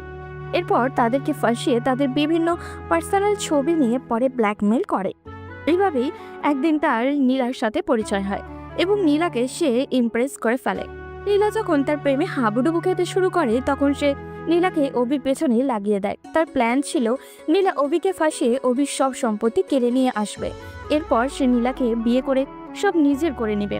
এতে করে একদিকে যেমন সে কোটি কোটি টাকা পেয়ে যাবে, অন্যদিকে তার প্রতিশোধটাও নেওয়া হয়ে যাবে। নীলা বুঝতেও পারে না কেন সে অভির সাথে এই রকম করছে, কারণ সে জানে অভি রিয়াদের সাথে ধোঁকাবাজি করছে, সেজন্য রিয়াদ প্রতিশোধ নিচ্ছে। ওদিকে অভি তখন রুমের মধ্যেই বসে আছে, হাতে পায়ে প্রচন্ড ব্যথা অনুভব করছে, কিন্তু তাকে যে করেই হোক কাজ চালিয়ে যেতেই হবে। সন্ধ্যা হতেই দেখলো নীলা বাসা থেকে বের হচ্ছে, শর্টকাট একটা ড্রেস পরে। হয়তো অভি নেই, সেজন্য ভালোভাবে সুযোগ নিচ্ছে তার। সে যখন বের হতে যাবে তখনই অভি দৌড়ে তার সামনে গেল। অভিকে দেখে নীলা বলে উঠল, এই ছেলে, এভাবে হুটহাট আমার সামনে চলে আসবি না। সব সময় আমার থেকে দূরে দূরে থাকবি। আমার বডিগার্ড হয়েছিস বলে যে আমার মাথা কিনে নিয়েছিস এমনটা তো নয়। এখন আয় আমার সাথে, আমি পার্টিতে যাব। অভির মনের ভিতরে একের পর এক আঘাত লাগছিল, কিন্তু চুপচাপ নীলার সাথে যেতে শুরু করলো। নীলা ক্লাবে চলে গেল। ক্লাবে যাওয়ার পর রিয়াদ অভির দিকে তাকিয়ে বলল, তুই কি আমার গার্লফ্রেন্ডের বডিগার্ড? যা করবি খুব সাবধানে করবি। আমার গার্লফ্রেন্ডের যেন কোনো ক্ষতি না হয় সেটা খেয়াল রাখবি। কথাটা শোনার পর পুরো পৃথিবীটা মনে হচ্ছিল অভির মাথায় এসে পড়েছে। তার মানে এতদিন থেকে অভি যা শুনে আসছিল সবগুলো সত্যি। অভি কি করবে বুঝে উঠতে পারছিল না। রিয়াদ নীলাকে জড়িয়ে ধরে ক্লাবের ভিতরে ঢুকে গেল। অভি তখন দূরে দাঁড়িয়ে তাদের ডান্স করা দেখছিল, আর সহ্য হচ্ছিল না ওর। সে সেখানে দাঁড়িয়ে কান্না করতে শুরু করলো। অভি অপেক্ষা করতে শুরু করলো নীলার জন্য। একটু পর দেখলো রিয়াদ নীলাকে নিয়ে একটা রুমের দিকে যাচ্ছে। অভি তখন তাদের পিছন পিছন যেতে শুরু করলো। রিয়াদ নীলাকে নিয়ে রুমের মধ্যে ভিতরে চলে গেল এবং তারা দরজা বন্ধ না করেই রিয়াদ নীলার সাথে জোরাজুরি করা শুরু করলো। অভির মনে হচ্ছিল এই সময়টা তার জীবনের সবচেয়ে কঠিন সময়, কিন্তু তাকে আরো অবাক করে দিয়ে একটু পর সেখানে আরো একটা ছেলে ঢুকলো এবং সেটা রাজীব। অভি শোনার চেষ্টা করলো তারা কি কথা বলছে। রাজীব তখন ভিতরে গিয়ে বলল, দোস্ত, তুই কি একাই মজা নিবি? আমাকেও একটু সুযোগ করে দে। আর ঠিক মতো ভিডিও করেছিস তো? তখন রিয়াদ শয়তানি একটা হাসি দিয়ে বলল, তুই কোনো চিন্তা করবি না দোস্ত। আমি ওর এমনভাবে ভিডিও করেছি যেটা ভাইরাল হলে ওর আর সম্মান নিয়ে কোনো দিন রাস্তায় বের হতে পারবে না। তবে করার আগে আপাতত আমার একটাই লক্ষ্য, অভি লন্ডন থেকে ফিরে আসার পর ওর সকল সম্পত্তি নীলাকে দিয়ে হাতিয়ে নেওয়া। তুই যে প্ল্যান করেছিস এই প্ল্যানে কাজ করলেই নিশ্চয়ই আমরা অভির সব সম্পত্তি পেয়ে যাব। তবে এখন আমাকে একটু এনজয় করতে দে এ মেয়ের সাথে। ওদিকে অভি তখন তাদের এইসব জঘন্য কথাবার্তা দাঁড়িয়ে দাঁড়িয়ে শুনছিল। তার কাছে বিষের মতো মনে হচ্ছিল এইসব, তাই সেখান থেকে চলে আসলো ও। একটু পর নীলা গাড়ির কাছে আসলো টলতে টলতে। অভি তাকে কিছু বলতে যাবে এর আগে নীলা অভির দিকে তাকিয়ে বলে, এই ছোট লোকের বাচ্চা, এখনো এখানে দাঁড়িয়ে কি দেখছিস? আমি কি এখানে দাঁড়িয়ে থাকবো নাকি তাড়াতাড়ি গাড়ি স্টার্ট কর, আমি বাসায় যাব। নীলা ঠিকমতো দাঁড়াতেও পারছিল না। অভি তখন নীলার হাত ধরে গাড়িতে তুলতে যাবে, তখন নীলা অভির হাত সরিয়ে দিয়ে ঠাস করে একটা থাপ্পড় মেরে বলল, ছোট লোকের বাচ্চা, তোর কত বড় সাহস! তুই আমার হাত ধরছিস? আমার শরীরে স্পর্শ করার সাহস তোর কিভাবে হলো? নীলা আবারও কিছু বলতে যাবে এর আগেই উল্টে পড়ে গেল। অভি তখন তাকে ধরে গাড়িতে ওঠালো, এরপর বাসায় নিয়ে গেল। নীলাকে রুমে দিয়ে বাইরে আসতেই অভির মাথায় রাগ চেপে বসলো। সেজন্য সে রিয়াদ আর রাজীবকে মারার জন্য তাদের আড্ডাখানায় একটা ছুরি আর একটা লাঠি নিয়ে চলে গেল। ওখানে যেতেই দেখলো তারা সবাই মদ খাচ্ছে। অভি সেখানে যেতেই রাজীব বলল, এই তুই কে? এখানে এসেছিস কেন? জানিস না এখানে আসলে মরতে হয়? মরার ইচ্ছা থাকলে তো ব্রিজ থেকে লাফ দিয়ে মরে যেতে পারতি, এখানে কেন এসেছিস? আমাকে মারবি তাই না? বলেই অভি হাতে করে আনে লাঠি দিয়ে এলো পাথারি মারতে শুরু করলো। রিয়াদ তখন অভির দিকে তাকিয়ে বলল, তুই কে আর আমাদের এভাবে মারছিস কেন? অভি তার কাজ চালিয়ে যাচ্ছে। ওদিকে রিয়াদ তার লোকজনকে ডাক দিল। সাথে সাথে 3-4টা ছেলে ভিতর থেকে বাইরে চলে আসলো। তারা এসে অভিকে মারতে যাবে এর আগেই অভি তাদেরকে মারতে শুরু করলো। তারা সবাই মদ্যপ অবস্থায় মদ খেয়ে প্রায় মাতাল ছিল, সেই জন্য তাদেরকে মারতে অভি বেশ সুবিধাই হলো। অভি তাদেরকে মারতে মারতে মাটিতে শুইয়ে দিল। এরপর রিয়াদ কাছে গিয়ে তার মুখ চেপে ধরে বলল, শহরের বাচ্চারা, তোদের কত বড় সাহস! তোরা মেয়েদেরকে ফাঁসিয়ে তাদের গোপন ছবি তুলে সেগুলো ভাইরাল করে দেওয়ার নামে ব্ল্যাকমেইল করিস। আজকে তাদের সব শখ মিটিয়ে দিব। কে তুই? আমাদের ব্যাপারে এত ইনফরমেশন পেলি কিভাবে? আজকে তোকে এখান থেকে যেতে দিব না। আমাদের ব্যাপারে কেউ জেনে গেলে আমরা তাকে বাঁচিয়ে রাখি না। আমাকে মারার আগে নিজের কথা একবার চিন্তা কর। বলেই অভি আবার রিয়াদকে মারতে শুরু করলো। মারতে মারতে ক্লান্ত হয়ে বলল, কোথায় লুকিয়ে রেখেছিস নীলার ছবি আর ভিডিও আমার কাছে দিয়ে দে, না হলে কিন্তু মেরে ফেলবো। আমাকে চিনতে পারিসনি, আমি হচ্ছি অভি চৌধুরী। এই কথা শোনার পর তারা দুজন অভি থেকে এমনভাবে তাকালো মনে হচ্ছিল তার সামনে ভূত দাঁড়িয়ে থাকতে দেখছে। রিয়াদ তখন অভির দিকে তাকিয়ে বলল, তুই কি ভেবেছিস আমাদেরকে মারলেই সব কিছু সমাধান হয়ে যাবে? আমরা ছবিগুলো এমনভাবে লুকিয়ে রেখেছি যে তুই কোনোদিনও পাবি না। আর এই ছবিগুলো আমার লোকজন ভাইরাল করে দিবে। এরপর যা হবে তা তো বুঝতেই পারছিস। ওই ছবিগুলো ভাইরাল করে দিলে আমার কিছুই হবে না, কারণ ওই ছবির যারা ভুক্তভোগী তাদের বিরুদ্ধে আমি আরও ভয়ঙ্কর প্রতিশোধ দেব। আমি এখানে তোদেরকে মারার জন্য এসেছি, তাই ফোনটা আমার হাতে দিয়ে দে। আমরা মরে গেলেও দিব না। মরার যদি এত শখ হয়ে থাকে তাহলে মর। বলেই অভি তাদেরকে মারতে শুরু করলো। রাজীব মাথা ফেটে পড়ে আছে। এটা দেখে রিয়াদ ভয় পেয়ে গেল আর এরপর অভির দিকে তাকিয়ে বলল, আমাকে ছেড়ে দে, আমি ছবি ভিডিও সব কিছু দিয়ে দিচ্ছি। এই হচ্ছে আমার ফোন, ফোনের মধ্যে সব কিছু আছে। অভি তখন ফোনটা নিয়ে চেক করলো, এখানে অনেক ছবি আছে। অভি তখন তাদেরকে ছুরি বের করে রিয়াদের গলায় চালিয়ে দিল। রিয়াদ হঠাৎ এমন হবে বুঝতে পারেনি। সে নিজের গলায় হাত দিয়ে বসে পড়ল। অভি তখন রিয়াদের বুকে একটা লাথি দিয়ে মাটিতে শুইয়ে দিয়ে বলল, তোর অনেক শখ ছিল না মেয়েদের ছবি তুলে ব্ল্যাকমেইল করার? আজকে তোর জীবনের ছবি আমি টাঙিয়ে দিলাম। আজকের পর থেকে এই পৃথিবীর আলো বাতাস কিছুই দেখতে পাবি না। বলেই অভি সেখান থেকে চলে গেল নীলার বাসায়। বাসে পৌঁছাতেই নীলার বাবা অভির কাছে এসে পড়লেন, তোমাকে রেখেছিলাম আমার মেয়ের সুরক্ষার জন্য, কিন্তু তুমি তো কিছুই করতে পারলে না। আমার মেয়েকে কেউ একজন জোর জবরদস্তি করে সবকিছু কেড়ে নিয়েছে। তুমি কোথায় ছিলে? স্যার, এটা আমার ভুল নয়। আমি ম্যাডামকে অনেকবার আটকানোর চেষ্টা করেছি, কিন্তু উনি আমার কথা শোনেননি। ইচ্ছা করে ওখানে গিয়েছেন। আমি ওনাকে আটকানোর চেষ্টা করলে উনি আমাকে মেরে সেখান থেকে চলে যান। নীলার বাবা তখন অভির কথা শুনে বুঝতে পারলেন সবকিছু। এরপর আস্তে আস্তে বললেন, এই কথাটা তুমি আর আমি ছাড়া যেন পৃথিবীর কেউ না জানতে পারে। এটা জানাজানি হয়ে গেলে আমার মেয়ের সম্মান থাকবে না। ওকে স্যার, আপনি চিন্তা করবেন না, আমি এই কথাটা কারো কাছে বলবো না। ম্যাডাম এখন ঠিক আছেন তো? হ্যাঁ, আমার মেয়ে ঠিক আছে, কিন্তু তোমাকে যেটা বললাম সেটা খুব ভালো করে মনে রাখবে। যদি এই কথাটা আর কারো কাছে বলো তাহলে কিন্তু নিজের জীবনই বিপদে ফেলবে। বলে নীলার বাবা সেখান থেকে চলে গেলেন। অভি তখন রুমে এসে ছবি আর ভিডিওগুলোকে চেক করতে শুরু করলো। তাদের ভার্সিটির অনেক মেয়ের ছবি ভিডিও এখানে আছে। অভি তখন তার একটা মেয়ের ভিডিও দেখে তাকে কল করলো। মেয়ের নাম হলো রিমা। রিমা কল ধরতেই অভি বলল, এটা তুমি কি করলে রিমা? তোমার একটা ভিডিও রিয়াদের কাছে আছে তাই না? এটা শোনার পর রিমা অনেক বেশি ভয় পেয়ে গেল। কান্না করতে করতে অভিকে বলল, আমি ভুল করে ফেলেছি অভি। আমাকে ওরা ব্ল্যাকমেল করে অনেক টাকা নিয়েছে। আমার বাবার ব্যবসার সব কিছু ওরা কেড়ে নিয়েছে। এরপরেও আরও টাকা চাচ্ছে। আমি এখন কি করব বলো? এই ছবিগুলো এখন আমার কাছে আছে, আমি আর কারো কাছে দিব না, কিন্তু সাবধান হয়ে যাও। এরপর থেকে যদি এরকম কোনো ঘটনা ঘটে তাহলে কিন্তু ছেড়ে দিব না। অভি, আমি তোকে কথা দিচ্ছি আর কোনোদিন এরকম কাজ করব না। আমি বুঝতে পারিনি, ওর প্রেমে পাগল হয়ে গিয়েছিলাম, সেই জন্য এমন করে ফেলেছি। ওরা যে এভাবে আমার সাথে বেইমানি করবে এটা আমি কোনোদিন ভাবতে পারিনি। এখন পৃথিবীটা এরকম হয়ে গেছে, সবাই সবার সাথে বেইমানি করে। আর তোমার আশেপাশে যত মেয়ে আছে সবাইকে সাবধানে থাকতে বলবে। আমি তোমাকে কথা দিচ্ছি অভি, আমার আশেপাশে যত মেয়ে আছে সবাইকে আমি সাবধানে রাখবো, কিন্তু তুমি আমাকে বিষয়টা একটু খেয়াল রাখবে। এই বিষয়ে যদি কেউ জানতে পারে তাহলে কিন্তু আমার জীবন নষ্ট হয়ে যাবে। এই ব্যাপারে তুমি নিশ্চিন্তে থাকতে পারো, কারণ এগুলো এখন আমার কাছে আছে, আমি এগুলো কারো কাছে দিব না। বলেই অভি ফোনটা কেটে দিল। ফোন রেখে অভি নীলার রুমে গেল। গিয়ে দেখলো নীলা অচেতন অবস্থায় পড়ে আছে। অভি নীলার দিকে তাকাতেই তার মায়া হলো। এখন কিভাবে সে নীলাকে ব্ল্যাকমেল করবে?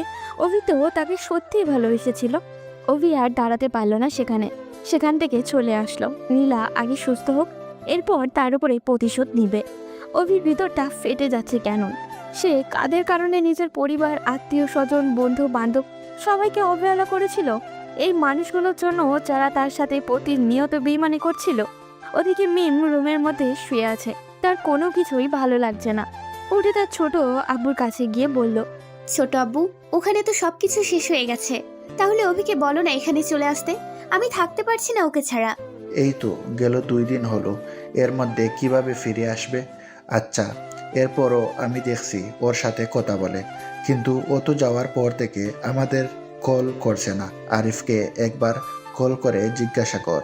মিম তখন আরিফকে কল করলো। আরিফ ফোন ধরতেই মিম বলল, আরিফ, অভি তো তোমার কাছে, অভির কাছে একবার ফোন নিয়ে যাও, ছোট আব্বু কথা বলবে। এখন তো অভি শুয়ে আছে আপু, ওর কাছে ফোন নিয়ে যাওয়া সম্ভব নয়। ও এখানে ঠিক আছে, কোনো চিন্তা করবেন না। আমি যেটা বলেছি সেটা শোনো, তুমি অভির কাছে ফোন নিয়ে যাও, ওকে বলে ওর বাবা কল দিয়েছে।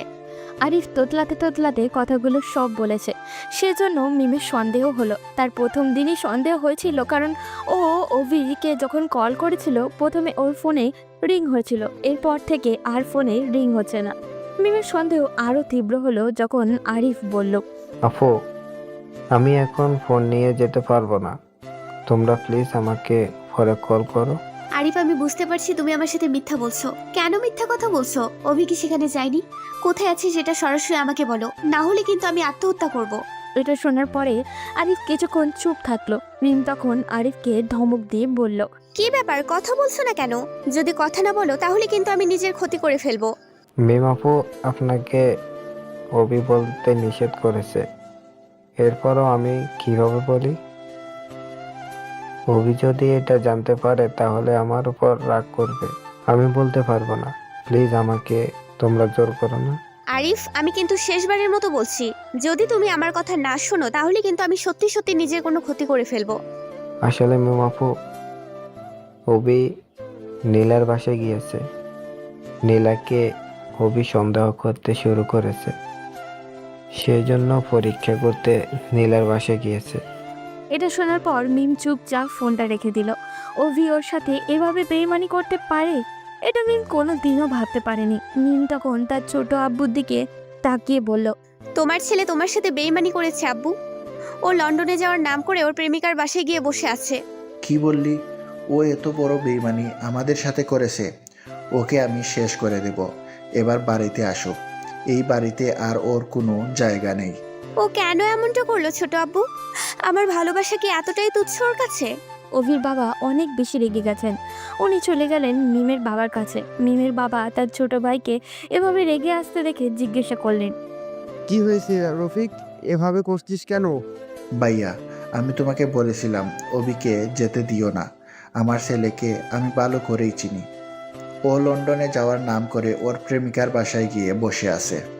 এটা শোনার পর মিমের বাবা কি বলবেন বুঝে উঠতে পারছিলেন না। মিম তখন দৌড়ে নিজের রুমে গেল, গিয়ে অভির টাঙিয়ে রাখা ছবিটা নামিয়ে আগুনে পুড়িয়ে দিল। এরপর সেই পুরো ছবিটার দিকে তাকিয়ে বলল, এখন তোর ছবি যেভাবে পড়ছে আমার হৃদয়টা প্রতি মুহূর্তে এভাবে পড়ছে অভি। তুই কেন আমার সাথে বেইমানি করলি? ঠিক আছে, তুই যদি নীলাকে নিয়ে সুখী হতে পারিস তাহলে আমিও তোকে ভুলে যাব, আর কোনোদিন তোর সামনে ভালোবাসার দাবি নিয়ে যাব না। ওদিকে অভি রুমে বসে কান্না করছে। তখন হঠাৎ করে আরিফ কল করলো। অভি ফোনটা ধরতেই আরিফ বলল, বন্ধু, সর্বনাশ হয়ে গেছে। তোর পরিবারের লোক সব কিছু জেনে গেছে। আমার কাছে মিমাপু কান্না করতে করতে ফোন করেছিল। আমি কিছু বলতে চাইনি, কিন্তু তারা জোর করে আমার কাছ থেকে সবকিছু জেনে নিয়েছে। এখন তুই বাসা গেলে তোকে মেরে ফেলতেও পারে, তাই সাবধানে থাকবি। এই কথা শোনার পর অভির মাথায় আকাশ ভেঙে পড়ল।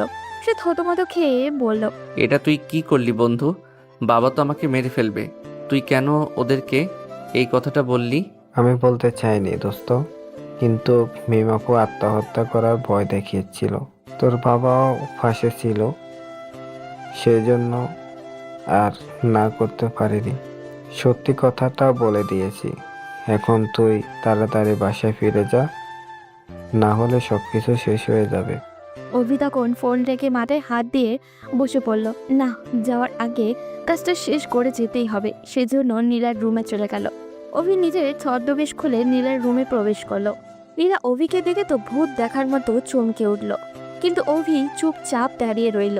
নীলা তখন নিজেকে সামলে নিয়ে মুচকি হেসে বলল, কি ব্যাপার, তুমি কখন লন্ডন থেকে ফিরলে আর এখানে এভাবে আসলে কেন? আমি লন্ডনে যাইনি। আমি এখানে ছদ্মবেশ ধরে বসেছিলাম শুধুমাত্র তোকে পরীক্ষা করার জন্য। তুই আমাকে এভাবে ঠকাবি এটা কোনো দিন ভাবতেও পারিনি। আমার সাথে কেন এভাবে বেইমানি করলি? ওইটা শোনার পর নীলা অভির দিকে অবাক হয়ে তাকিয়ে আছে। অভি তখন নীলার সামনে ভিডিওটা ধরে বলল, এই হচ্ছে তোর ভিডিও, এখন এটা ভাইরাল করে দিব। আমার সাথে বেইমানি করার ফলাফল তোকে ভোগ করতেই হবে। আমি তো তোকে ভালোবেসেছিলাম, তাহলে কেন এভাবে ঠকালি আমায়? নীলা কিছুই বলছে না, শুধু অভির দিকে তাকিয়ে আছে। অভি তখন রেগে নীলার দিক গলা চেপে ধরে বলল, আমি তো তোকে সত্যি ভালোবেসেছিলাম, তাহলে কেন এমনটা করলি? তোর কারণে আমি আমার পরিবার, সমাজ, সবার সাথে বেইমানি করেছি, সবার সাথে খারাপ ব্যবহার করেছি। এখন তাদের সামনে আমি কিভাবে গিয়ে দাঁড়াবো? অভি, আমাকে ক্ষমা করে দাও। আমি রিয়াদকে ভালোবাসি। রিয়াদ আমাকে এই কাজ করতে বলেছিল, সেই জন্য আমি এই কাজ করে ফেলেছি। আর কোনোদিন এরকম কোনো কাজ করব না। আমাকে শেষবারের মতো ক্ষমা করে দাও। ক্ষমা চাইলে সব কিছু সমাধান হয়ে যায় না। আমার জীবনটা তুই নষ্ট করে ফেলেছিস, তোকে ভালো থাকতে দিব না। তোর জীবনে আমি নষ্ট করে দিব। পুরো পৃথিবী তোর এই ভিডিও দেখবে। আমাকে ক্ষমা করে দাও অভি, আমি ভুল করে ফেলেছি। আর কোনোদিনও এরকম কোনো কাজ করব না। তোমাকে আমি ঠকিয়েছি শুধুমাত্র রিয়াদের কারণে। রিয়াদ আমাকে এই কথাটা বলেছিল। ও বলেছিল তুমি তার সাথে বেইমানি করেছো, এটার প্রতিশোধ নিতে হবে। সেই জন্য এই কাজ করেছি। প্লিজ আমাকে ক্ষমা করে দাও। আমার সাথে ভালোবাসার নাটক করে এভাবে কথা বলার সাহস তোর কিভাবে হলো? তোকে আমি শেষ করে ফেলবো। অভি, আমাকে মেরে ফেললে এই সমস্যার সমাধান হবে না। আরও ভিডিও রাখা আছে রিয়াদের কাছে। রিয়াদ তোমার বিরুদ্ধে প্রতিশোধ নেওয়ার চেষ্টা করবে। আমাকে মেরে ফেলে তোমার কোনো লাভই হবে না। তাই আমাকে ছেড়ে দাও প্লিজ। তোর এই প্রেমিককে মেরে ফেলেছি, এখন তোকেও মেরে ফেলবো। তবে তোকে সরাসরি মারবো না। তোর বিরুদ্ধে এমনভাবে প্রতিশোধ নিব যে প্রতি মুহূর্তে আমার কথা মনে করবি। অভি, আমি আমার নিজের ভুলের জন্য লজ্জিত। তোমার সাথে বেইমানি করেছি, এটা আমি স্বীকার করছি। কিন্তু তুমি আমাকে ছেড়ে দাও প্লিজ। তোর বিরুদ্ধে এখন আমি কিছুই করব না, তবে এর ফলাফল তোকে ভোগ করতে হবে। আমি আবার ফিরে আসব। মিম আমাকে ভালোবাসে, কিন্তু আমি মিমের ভালোবাসায় গুরুত্ব দেইনি, শুধুমাত্র তোর মতো একটা বেইমান মেয়েকে ভালোবেসেছিলাম বলে। বলেই অভি নীলাকে ফেলে সেখান থেকে চলে আসতে গিয়েও বারবার তার দিকে ফিরে তাকাচ্ছিল। যত কিছু হয়ে যাক না কেন অভি তো তাকে ভালোবেসেছিল। অভি যখন বাসায় ফিরে আসার জন্য বের হলো তখন তার চোখ থেকে অনবরত জল গড়িয়ে পড়ছিল। ওদিকে নীলা অভিকে চলে যেতে দেখে দৌড়ে চলে গেল তার বাবার কাছে। যদি এই ভিডিওটা ও ভাইরাল হয় তাহলে তো সে কারোর সামনে মুখ দেখাতে পারবে না। নীলা তখন তার বাবার কাছে গিয়ে বলল, বাবা, অভি আমাদের এখানে ছদ্মবেশ ধরেছিল। তামিম নামের এই ছেলেটাকে নিয়ে এসেছো। ও আসলে তামিম নয়, রফিক চৌধুরীর ছেলে অভি ছিল। কি বলছিস মা? আমাদের চোখের সামনে ও এরকম একটা কাজ করে গেল, কিন্তু আমরা কিছুই করতে পারলাম না। কি হয়েছে এখন? রিয়াদ আমার সাথে যেটা করেছে ওটা ভিডিও করে রাখা ছিল। এই ভিডিওটা অভি পেয়ে গেছে, এখন ও এটা ভাইরাল করে দেওয়ার হুমকি দিচ্ছে। আমি এখন কি করব বাবা, তুমি আমাকে বলো। কি বললে? আমার মেয়ের ইজ্জত নিয়ে সবাই খেলা করবে আর আমি ওদেরকে ছেড়ে দিব? ওদেরকে এই পৃথিবী থেকে শেষ করে দিব, প্রথমেই ওই রিয়াদকে। রিয়াদকে অভি অলরেডি মেরে ফেলেছে, এখন আমার বিরুদ্ধে লেগেছে। আমার কাছ থেকে সে প্রতিশোধ নিতে চায়। তাহলে তো আমাদের কাজটা সহজ হয়ে গেছে, এখন শুধু অভিকে মারতে হবে। আমার মেয়ের সাথে যে বেইমানি করবে তাকেই আমি শেষ করে দিব। বলেই নীলার বাবা নীলার সামনে থেকে চলে গেল। কিন্তু নীলা নিজেকে শান্ত করতে পারছিল না, কারণ এই ভিডিওটা যদি একবার ভাইরাল হয় তাহলে নীলার সম্মান নষ্ট হবে। নীলা কি করবে মাথা কাজ করা বন্ধ করে দিয়েছে। নীলা রিয়াদের জন্য কষ্ট হচ্ছে না, বরং আরো আনন্দ হচ্ছে, কারণ রিয়াদ ওর সাথে বেইমানি করেছে। ওদিকে মিম নিজের রুমে শুয়ে কান্না করছে। অভি কেন ফিরে আসছে না, মিম ওর জন্য অপেক্ষা করছে। মিম চেষ্টা করছে অভিকে ভুলে যাওয়ার, কিন্তু কিছুতেই ভুলতে পারছে না। আসলে কি জীবনের প্রথম ভালোবাসা ভোলা যায়? অবশ্যই না। মিমের ছোট আপু অর্থাৎ অভির বাবা মিমের রুমে আসলেন। তাকে দেখে মিম উঠে বসলো। অভির বাবা তখন মিমের কাছে এসে বললেন, তুই ওই বেইমানটার জন্য কান্না করছিস? তোর লজ্জা হওয়া দরকার। ওই বেইমানটা বাসায় আসুক, ওকে একদম শেষ করে দিব। ওকে আর আমি এই বাড়িতে রাখবো না। ওর থেকে 1000 গুণ ভালো ছেলে তোকে আমি এনে দেব। আমি ওকে ভালোবাসি ছোট আব্বু, ওকে ভুলতে পারছি না। ওর থেকে ভালো ছিল আমার প্রয়োজন নেই। অভির বাবা কিছু না বলে সেখান থেকে চলে গেলেন। তিনিও হয়তো মিমের বিষয়টা বুঝতে পারছেন, তারও অনেক কষ্ট পেয়েছেন বিষয়টাতে, কিন্তু মিমের সামনে প্রকাশ করছেন না। মিম শুভর কাছে কল করলো। শুভ তখন মিমকে বলল, একদিকে ভালো হয়েছে মিমাপু, অভি সবকিছু জেনে গেছে। এখন থেকে অভি আর নীলার পেছনে ঘুরবি না। আমার মনে হয় অভি ভুল করেনি। অভি যেটা করেছে সে ঠিকই করেছে। আমরা তো চাইছিলাম অভি যেন সবটা সত্যি জানতে পেরে যায়। আজকে তো সে সব সত্যিই জানতে পেরে গেছে। কিন্তু কেন আমাদের সাথে বেইমানি করে এমনটা করলো? ছোট আব্বু, আমার আব্বু, পরিবারের সবাই অনেক বেশি কষ্ট পেয়েছেন। ওকে সবাই বাড়ি থেকে বের করে দেওয়ার প্ল্যান করছেন। ওকে একবার বাড়ি থেকে বের করে দেওয়া উচিত, কারণ ওকে পৃথিবীটা দেখতে হবে। পৃথিবীর মানুষগুলো কেমন কঠিন সেটা ওকে জানতে হবে। সেজন্য আমার মনে হয় তুমি ওকে সরাসরি মেনে নেবে না। ওকে কিছুদিন ঘোরাবে তোমার পেছনে। তুমি যেভাবে ওর পেছনে ঘুরেছো ঠিক সেইভাবে ঘোরাবে। এরপর তুমি মেনে নেবে ওকে। কিন্তু আমার সেটা মনে হয় না, কারণ ছোট আব্বু কোনোদিন তার ছেলের সাথে আমার বিয়ে দিবে না। ছোট আব্বু আমাকে অনেক বেশি ভালোবাসে। তিনি বলেছেন আমার জন্য আরো একটা ছেলে দেখবেন। এখন আমি কি করব বলো? এভাবে শুভর সাথে কিছুক্ষণ কথা বলে ফোন রেখে দিল মিম। কি করবে কিছু বুঝে উঠতে পারছিল না। ওদিকে অভি তখন নিজের বাসার উদ্দেশ্যে রওনা দিল, কারণ এখন বাসায় গিয়ে সবাইকে বোঝাতে হবে। বাসায় যাওয়ার পর তার জন্য বিরাট একটা বিপদ অপেক্ষা করছে, সেটা অভি খুব ভালো করেই বুঝতে পারছিল। বাসায় এসে কলিং বেল চাপ দিতেই কেউ একজন দৌড়ে এসে দরজা খুলে দিল। অভির সামনে তাকিয়ে দেখে তার বড় আম্মু আর তার মা দাঁড়িয়ে আছে। অভি বড় আম্মু তখন অভির দিকে তাকিয়ে বলল, অভি, তুই তাড়াতাড়ি এখান থেকে চলে যা। এখানে দাঁড়ালে তোকে মেরে ফেলবে। তোর বাবা তোর উপর অনেক বেশি রেগে আছে। এখন যদি তোকে সামনে পায় তাহলে তোকে মেরেই ফেলবে। কাকে কি বলছো আপা? এই বেইমানের মা আমি? এটা ভাবতেই আমার ঘৃণা হচ্ছে। আমি এই ছেলেকে কিভাবে জন্ম দিলাম? আম্মু, আমি ভুল করে ফেলেছি, আমাকে ক্ষমা করে দাও। আমি ওর প্রেমে অন্ধ হয়ে গিয়েছিলাম, সেজন্য এসব কাজ করে ফেলেছি। তোর মতো জঘন্য ছেলেকে ক্ষমা করে দিলে আমাদের মেয়ে কষ্ট পাবে। মিম তোকে এতটা ভালোবাসলো, এতটা তোর জন্য পাগল, কিন্তু তুই ওকে ছেড়ে একটা নষ্ট মেয়ের দিকে হাত বাড়িয়েছিলি। এখন ওর কাছে ফিরে যা।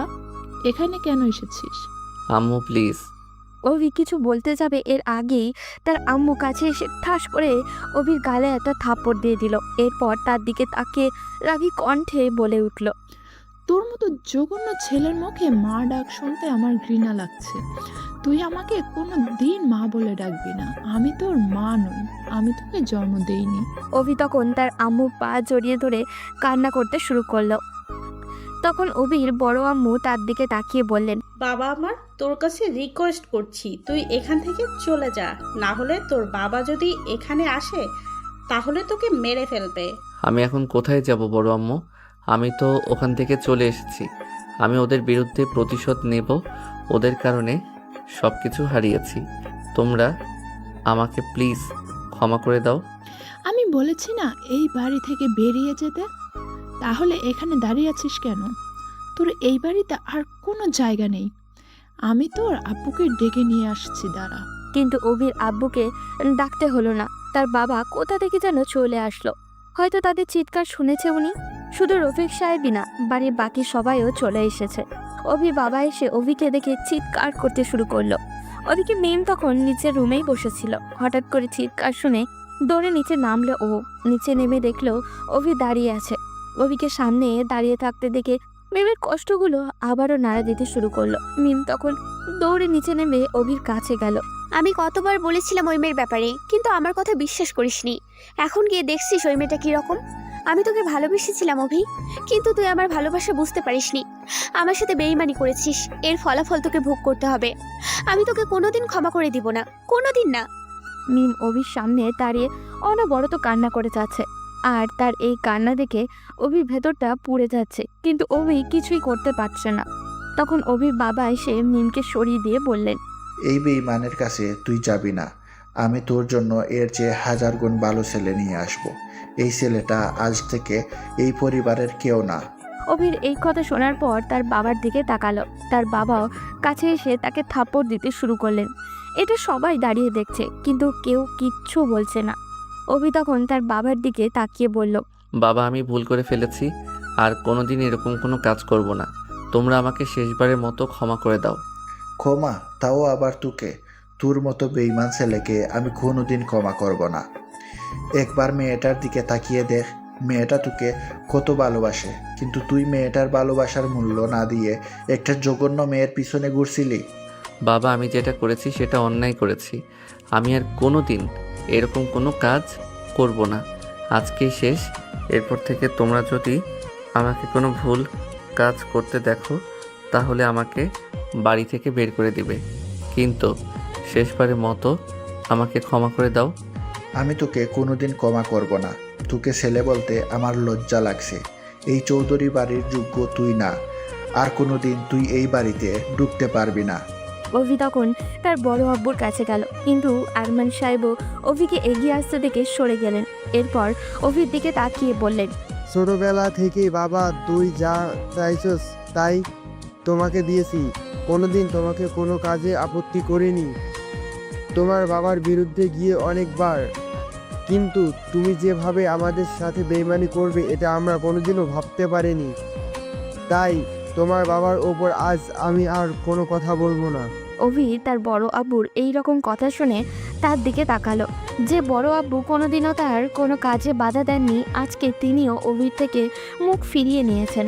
অভি তখন তার বড় আব্বুর দিকে তাকিয়ে কান্না করতে করতে বলল, বড় আব্বু, তুমি তো আমাকে কোনো দিন ভুল বুঝোনি, তাহলে আজকে কেন ভুল বুঝতেছো? আমাকে শেষবারের মতো ক্ষমা করে দাও। আমি আর কোনো দিন এই পরিবারে কারো কথার অবাধ্য হব না। আজকে বাইয়া কেন, পৃথিবীর কোনো শক্তি তোকে আমার হাত থেকে বাঁচাতে পারবে না। তুই আর এই বাড়িতে থাকতে পারবি না। অভি তখন তার বাবার দিকে তাকিয়ে কান্না করছে, কিন্তু তার বাবা কোনো কথা না শুনে তাকে বাড়ি থেকে বের করে দেওয়ার জন্য উঠে পড়ে লেগেছে। অভি মিমের দিকে তাকালো, কিন্তু মিম এক মুহূর্ত সেখানে দাঁড়ালো না, নিজের রুমে চলে গেল। অভি তখন তার আব্বুর দিকে তাকিয়ে বলল, আমি তোমার পায়ে ধরি আব্বু, শেষবারের মতো আমাকে একটাবার ক্ষমা করে দাও। আমাকে আমার ভুল শুধরানোর সুযোগ দাও। কিন্তু অভির আব্বু কোনো কথা বলছেন না। মিমের বাবার মায়া হলো অভির জন্য, সেজন্য তিনি অভির বাবার দিকে তাকিয়ে বললেন, ছেলেটা যখন এত করে বলছে তাহলে তাকে একটু সুযোগ দাও। সে এখন কি করে সেটা আমাদের দেখা উচিত। যদি আবার ভুল করে তাহলে আমি বলছি আমি ওকে বাড়ি থেকে বের করে দিব। ভাইয়া তুমি প্লিজ আমাকে আর রিকোয়েস্ট করো না। এই ছেলেকে আমি ভালো করেই চিনি, ওকে আগেও অনেক সুযোগ দিয়েছি। হ্যাঁ ভাই, আমিও এটাই চাই। আমি এই ছেলেকে আমার ঘরে রাখবো না। ওকে আমি আমার ছেলে বলে কোনো দিন পরিচয় দিব না। আম্মু, তুমি এটা বলতে পারো না। আমি না তোমার নিজের সন্তান? তাহলে তুমি এভাবে কি করে বলছো? কিন্তু অভির আব্বু এর পরেও যে কথাটা বলল সেটা শোনার পর অভি আর এক মুহূর্ত সেখানে দাঁড়ালো না। অভির বাবা অভির দিকে তাকিয়ে বলল, যদি এক মুহূর্তের জন্য জীবনে আমাকে তোর বাবা মনে করিস, তাহলে এখনই এই বাড়ি থেকে বেরিয়ে যা। বেহায়ার মতো এই বাড়িতে আর ফিরে আসবি না। অভি এই কথা শোনার পর দৌড়ে বাড়ি থেকে বের হয়ে গেল। পিছন থেকে তার বড় আব্বু ডাক দিল, কিন্তু অভি তার কোনো কথা শুনল না। বাড়ি থেকে বেরিয়ে কান্না করতে করতে রাস্তা দিয়ে হাঁটতে শুরু করলো। সময় এমনই, কখন কাকে কোন জায়গায় নিয়ে যাবে কেউ জানে না। অভি আকাশের দিকে তাকিয়ে চিৎকার করে কান্না করতে করতে বলল, এই বিশাল নীল আকাশের ভিতর আমি কেন এত অসহায়? আমি কেন কারোর কাছে যেতে পারছি না? আমি কেন এরকম মিথ্যা ভালোবাসায় জড়ালাম? মিম যদি আমাকে ভালোবাসতো তাহলে আমাকে কেন বলল না? অভি হেঁটে হেঁটে কোথায় যাবে বুঝতে পারছিল না। তখন হঠাৎ করেই তার মনে হলো শুভকে একটা কল দেওয়া দরকার। অভি শুভকে কল করতেই শুভ ফোন ধরে বলল, কি হয়েছে? এখন আমাদেরকে ফোন করছিস কেন? একদিন বলেছিলাম না আমি হারিয়ে যাব, যেদিন তুই নিজের ভুল বুঝতে পারবি। আমি তো তোকে বারবার সতর্ক করেছিলাম ওই মেয়ের ব্যাপারে। দোস্ত, তুই এটা কিভাবে বলতে পারলি? তোর সাথে আমার এতদিনের বন্ধুত্ব, তুই এভাবে আমাদের বন্ধুত্ব ভুলে যাবি? কিন্তু শুভ কিছু না বলেই ফোনটা কেটে দিল। অভি বুঝতে পারল পৃথিবীতে এখন তার আর কেউ আপন নেই, তার মরে যাওয়াই ভালো। কিন্তু সে এভাবে মরবে না। যাদের কারণে তার সব কিছু হারাতে হয়েছে তাদের শেষ করে তবেই সে মরবে। অভি তখন পার্কের কাছেই বসে রইল। পকেটে টাকা পয়সা কিছুই নেই। তখন হঠাৎ করে কেউ তার কাঁধে হাত রাখলো। অভি পিছন ফিরে তাকিয়ে দেখে শুভ দাঁড়িয়ে আছে। শুভ তখন মুচকি হেসে বলল, আমি তোর ওই প্রেমিকার মতন নই, আমি তোর বন্ধু অভি। সারা জীবন তোর পাশে থাকবো। তোকে বাড়ি থেকে বের করে দিয়েছে এটা আমি জানি। মিমাপু আমাকে কল করে সব বলেছে। অভি তখন উঠে শুভকে জড়িয়ে ধরল। এই জন্যই হয়তো বন্ধুত্বের সম্পর্কটা অন্যান্য সব সম্পর্কের চেয়ে আলাদা। বন্ধুরা সব সময় পাশে থাকতে জানে। অভি শুভকে কত অবহেলা করেছে, কত অপমান করেছে, কিন্তু সেই শুভই সবার প্রথমে এসে তাকে জড়িয়ে ধরল। অভি তখন কান্না করে বলল, বন্ধু, আমি তোর সাথে অনেক অন্যায় করেছি, তোকে অনেক ভুল বুঝেছি। তুই আমাকে ক্ষমা করে দে। আরে কি বলছিস দোস্ত? তুই আমার কাছে ক্ষমা চাইবি মানে? এরকম ভুল বোঝাবুঝি আমাদের মধ্যে হবে, তাই বলে যে আমি তোকে ছেড়ে যাব এটা কোনোদিনও চিন্তাও করিস না। আমি সবসময় তোকে আগলে রাখবো। এখন চল আমার বাসায় যাবি। কিন্তু তোর আব্বু আম্মু কি মনে করবে? এটা তুই কিভাবে করতে পারলি দোস্ত? আমার আব্বু আম্মু তোকে কোনোদিন নিজের ছেলের চেয়ে কম কিছু ভেবেছে? তারাই আমাকে বলেছে তোকে নিয়ে যেতে। অভি তখন সেখান থেকে চলে গেল শুভর বাসায়। ওদিকে মিম নিজের রুমে দরজা বন্ধ করে কান্না করছিল। বেশ কিছুক্ষণ এভাবে কাটার পর মিম নিচে নামলো। নিচে নেমে দেখে সবাই বসে আছে। অভির বাবা মা কান্না করছে। মিম তখন অভির মাকে জড়িয়ে ধরে বলল, আমি জানি ছোট আম্মু তোমার কতটা কষ্ট হচ্ছে, কিন্তু ওর একটা শিক্ষা হওয়া দরকার। আমাদের একটু সহ্য করতেই হবে ছোট আম্মু। অভির মা ছোট তখন কান্না করতে করতে মিমকে জড়িয়ে ধরলো। মিম তখন শান্ত করে অভির বাবার কাছে যেতেই অভির বাবা মিমকে জড়িয়ে ধরে বললেন, আমার ছেলেটা যদি কোথাও গিয়ে হারিয়ে যায় তাহলে আমার কি হবে? ওকে তো রাগ করে বাড়ি থেকে বের করে দিলাম, কিন্তু ওকে ছাড়া আমরা যে বড্ড অসহায়। আমি আগেই বলছিলাম ছেলেটাকে একবার সুযোগ দেওয়া দরকার। কেন তুই এমন করলি? ছেলেটা ভুল করেছে, এখন তার ভুল শোধরানোর সময় এসেছে। তাকে একটা সুযোগ দেওয়ার দরকার ছিল, সেটা না করে তাকে বাড়ি থেকেই তাড়িয়ে দেওয়া হলো। হ্যাঁ ভাই, আমার মনে হয় ওকে নিয়ে আসা দরকার। আমাদের বাড়ির একমাত্র ছেলে, যদি কোনো ক্ষয়ক্ষতি হয় তাহলে আমরা কি নিয়ে বাঁচবো? ছেলেটা ভুল করেছে, সেটা সে বুঝতে পেরেছে, সেই জন্যই তো কান্না করে ক্ষমা চাইছিল। ভাবি, আমার কিছুই ভালো লাগছে না, আমাকে একটু একা থাকতে দাও। আমি এখন এসব বিষয়ে কথা বলতে চাই না। যদি ওকে ফিরিয়ে নিয়ে আসার হয় তাহলে পরে কথা বলবো। বলেই অভির বাবা সেখান থেকে চলে গেল। মিম তখন রুমে গিয়ে শুভর কাছে কল করলো, কারণ শুভকে জিজ্ঞাসা করতে হবে অভিকে পেয়েছে কিনা। মিম শুভকে বলে দিয়েছে যাতে অভিকে নিয়ে ওর বাড়িতে রাখে। শুভ ফোন ধরতেই মিম বলল, শুভ কি খবর? ওকে পেয়েছো? হ্যাঁ আপু, তুমি কোনো চিন্তা করো না, আমি ওকে বাড়িতে নিয়ে এসেছি। এখন আমার বাসায় শুয়ে আছে, বেচারা অনেক কষ্ট পেয়েছে। ওর চেয়ে 1000 গুণ বেশি কষ্ট আমি পেয়েছি শুভ। বাড়ির সবাই ও যাওয়ার পর থেকে কথা পর্যন্ত বলতে পারছে না। আচ্ছা ঠিক আছে, তাহলে এইভাবে 2-3 দিন যাক, এরপর যা সিদ্ধান্ত নেওয়া নেবে। এখন আপাতত ওকে একটু বুঝতে দাও। অভি তখন রুমে শুয়েছিল। একটু পর শুভ তার কাছে এসে জিজ্ঞাসা করলো, দোস্ত, তুই কি জানতে পারলি নীলার ব্যাপারে? রিয়াদ নীলাকে প্ল্যান করে আমার পেছনে লাগিয়ে দিয়েছিল। আমরা ওকে যে মেরেছিলাম সেটার প্রতিশোধ নেওয়ার জন্য। আমার নামে তো আমার বাবা মা সব সম্পত্তি লিখে দিয়েছে। সেই সম্পত্তি আমার কাছ থেকে নীলাকে নিয়ে কেড়ে নিতে চেয়েছিল। ওরা মাদকের ব্যবসা করে। আমাদের ভার্সিটির অনেক মেয়েদেরকে সে তার প্রেমের জালে ফাঁসিয়ে তাদের গোপন ছবি তুলে সেগুলো দিয়ে ব্ল্যাকমেইল করে টাকা নিয়েছে। কি বলছিস দোস্ত? ওরা এত কিছু করার পর এমনি এমনি ছেড়ে দিলি? আমি আর আগের অভিনয় শুভ, আমি রিয়াদ আর রাজীবকে মেরে ফেলেছি। এই কথা আর কাউকে বলবি না তুই, আর আমি জানি শুধু। সেটা না হয় বুঝলাম, কিন্তু নীলার কি হবে?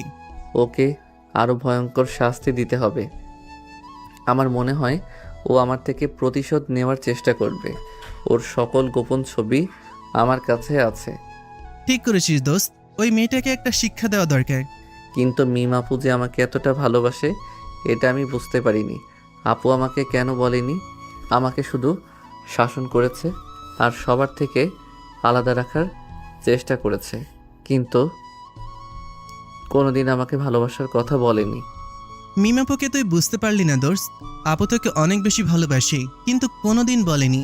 কারণ তোকে যদি তখন ভালোবাসার কথা বলতো, তাহলে তুই পড়াশোনা বাদ দিয়ে নীলার পেছনে যেরকম ঘুরছিস সেরকম হয়ে যেতি। তোর বাবার সাথে উনি কথা বলেছি, তোদের বিয়ের ব্যবস্থা করা হয়েছিল, কিন্তু এর আগেই তুই বাড়ি ছেড়ে চলে গেলি। কিন্তু এখন আমি কিভাবে মিম আপুকে বোঝাবো? অনেক ঘুরেছি মিথ্যা ভালোবাসার পেছনে। আমি এখন সত্যিকারের ভালোবাসার পেছনে ঘুরতে চাই। মিমাপু তোর ওপর অনেক অভিমান করে আছে, ওনার অভিমান ভাঙাতে হবে। উনি যেভাবে ধৈর্য ধরে সবকিছু এক হাতে সামলিয়েছেন, ঠিক সেইভাবে এখন তোকে করতে হবে। আমি বুঝতে পারছি দোস্ত, কিন্তু ওনার সামনে দাঁড়ানোর সাহস আমার নেই। এটা বললে হবে না দোস্ত, তোকে মিমাপুর সামনে যেতে হবে। আর তোর আব্বু আপুর বিয়ের ব্যবস্থা করেছে অন্য এক ছেলের সাথে। ওনার বিয়ের আগেই তোকে নিজের ভালোবাসার কথাটা বুঝিয়ে বলতে হবে। এটা কোনোদিন হতে পারে না। মিমের সাথে একমাত্র আমার বিয়ে হবে। আমি বাবাকে বলবো, দরকার হয় বাবার পায়ে ধরবো, তবুও এই বিয়ে হতে দিব না।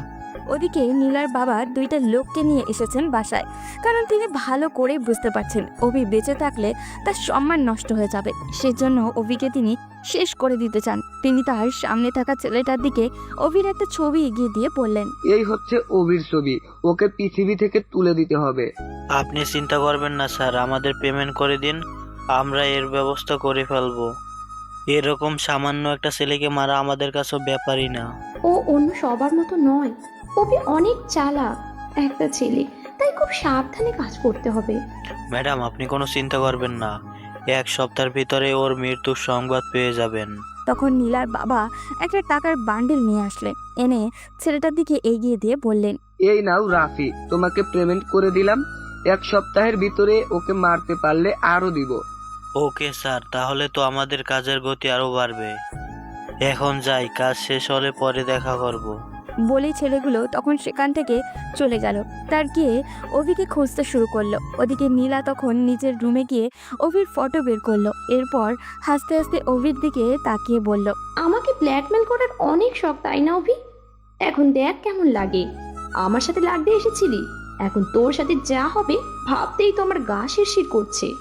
দেখতে দেখতে প্রায় 4 দিন কেটে গেল। এখন অভি শুভর বাসাতেই আছে। নীলার বিরুদ্ধে কি করবে সেটা নিয়ে 2 বন্ধু আলোচনা করছিল। তখন শুভ অভিকে বলল, দোস্ত, নীলাকে এমনভাবে ভয় দেখাতে হবে যেন আর কোনোদিন তোর সাথে লাগতে না আসে। এটা তুই ঠিক বলেছিস। তাহলে আমি নীলার কাছে কল করছি, লাউড স্পিকার দিয়ে কথা বলবো। বলেই অভি নীলার কাছে কল করলো। নীলা ফোন ধরতেই অভি বলল, আমার সাথে বেইমানি করেছিলি তাই না? আমি ছবিগুলো একটু পরেই ভাইরাল করে দিব। এরপর পুরো পৃথিবী তোর এসব দেখবে আর মজা নিবে। অভি হঠাৎ করেই নীলাকে কল করে এসব বলায় নীলা অনেক বেশি ভয় পেয়ে গেল।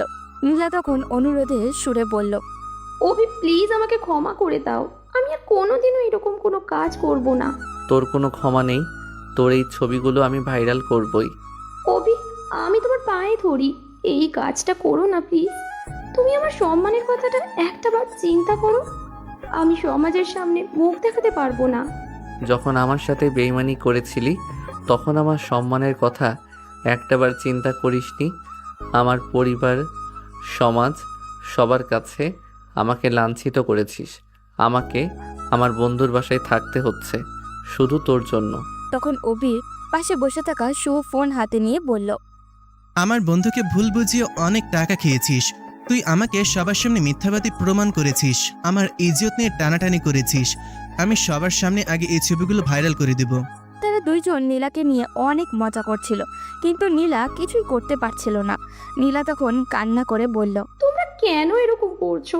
আমি তোমার নিজের ভুল স্বীকার করছি, তাহলে কেন এরকম করছো? প্লিজ আমাকে ক্ষমা করে দাও। তাহলে এক কাজ করো, আজকে রাত 2টার দিকে তোমার বাড়ির পেছনে যে রাস্তা আছে ওই রাস্তার সামনে কান ধরে দাঁড়িয়ে থাকবে 1 ঘন্টা। এরপর আমরা আজকের জন্য এই কাজটা বন্ধ রাখবো। যদি না দাঁড়াও তাহলে আজকের রাতে এটা ভাইরাল করে দিব। এরপর কি হবে সেটা আমরা ফোন করে বলবো। এটা শোনার পর অভি বেশ জোরে হেসে দিল। শুভ এইরকম একটা শাস্তির কথা বলবে অভি চিন্তাও করতে পারেনি। শুভ তখন অভির দিকে তাকিয়ে বলল, দোস্ত, ও যদি এইটা না করে তাহলে এই ছবি ভিডিও সবকিছু ভাইরাল করে দিবি। আর নীলা, তুমি রাজি হলে আমাকে বলো, আর না হলে আমরা আমাদের কাজ করছি। নীলাদের বাড়ির পেছনে যে রাস্তা, ওই রাস্তার পাশেই একটা শ্মশান আছে, সেই জন্য ওখানে মানুষ যেতে ভয় করে। নীলা কিভাবে রাত 2টার সময় কান ধরে দাঁড়িয়ে থাকবে? নীলাকে চুপ থাকতে দেখে তার অনেক হাসাহাসি করছে, কিন্তু এখন তাদের শর্তে রাজি হওয়া ছাড়া নীলার কোনো উপায় নেই। সেজন্য আস্তে করে বলল, এই শাস্তি ছাড়া অন্য কোনো শাস্তি দাও প্লিজ। তাহলে তোমাকে আরো একটা সহজ শাস্তি দিচ্ছি, যেটা তোমাকে দিনের বেলা করতে হবে। কালকে তুমি ভার্সিটির সামনে গিয়ে ভার্সিটির গেটের কাছে কান ধরে দাঁড়িয়ে থাকবে, আর যতজন ছাত্রছাত্রী ভেতরে ঢুকবে সবাইকে বলবে আমি অভির সাথে টাকার জন্য প্রেমের নাটক করেছি। এটা তুই অনেক ভালো বলেছিস দোস্ত। তো নীলা, এখন তোমার ইচ্ছা, তুমি কোনটা সিলেক্ট করবে?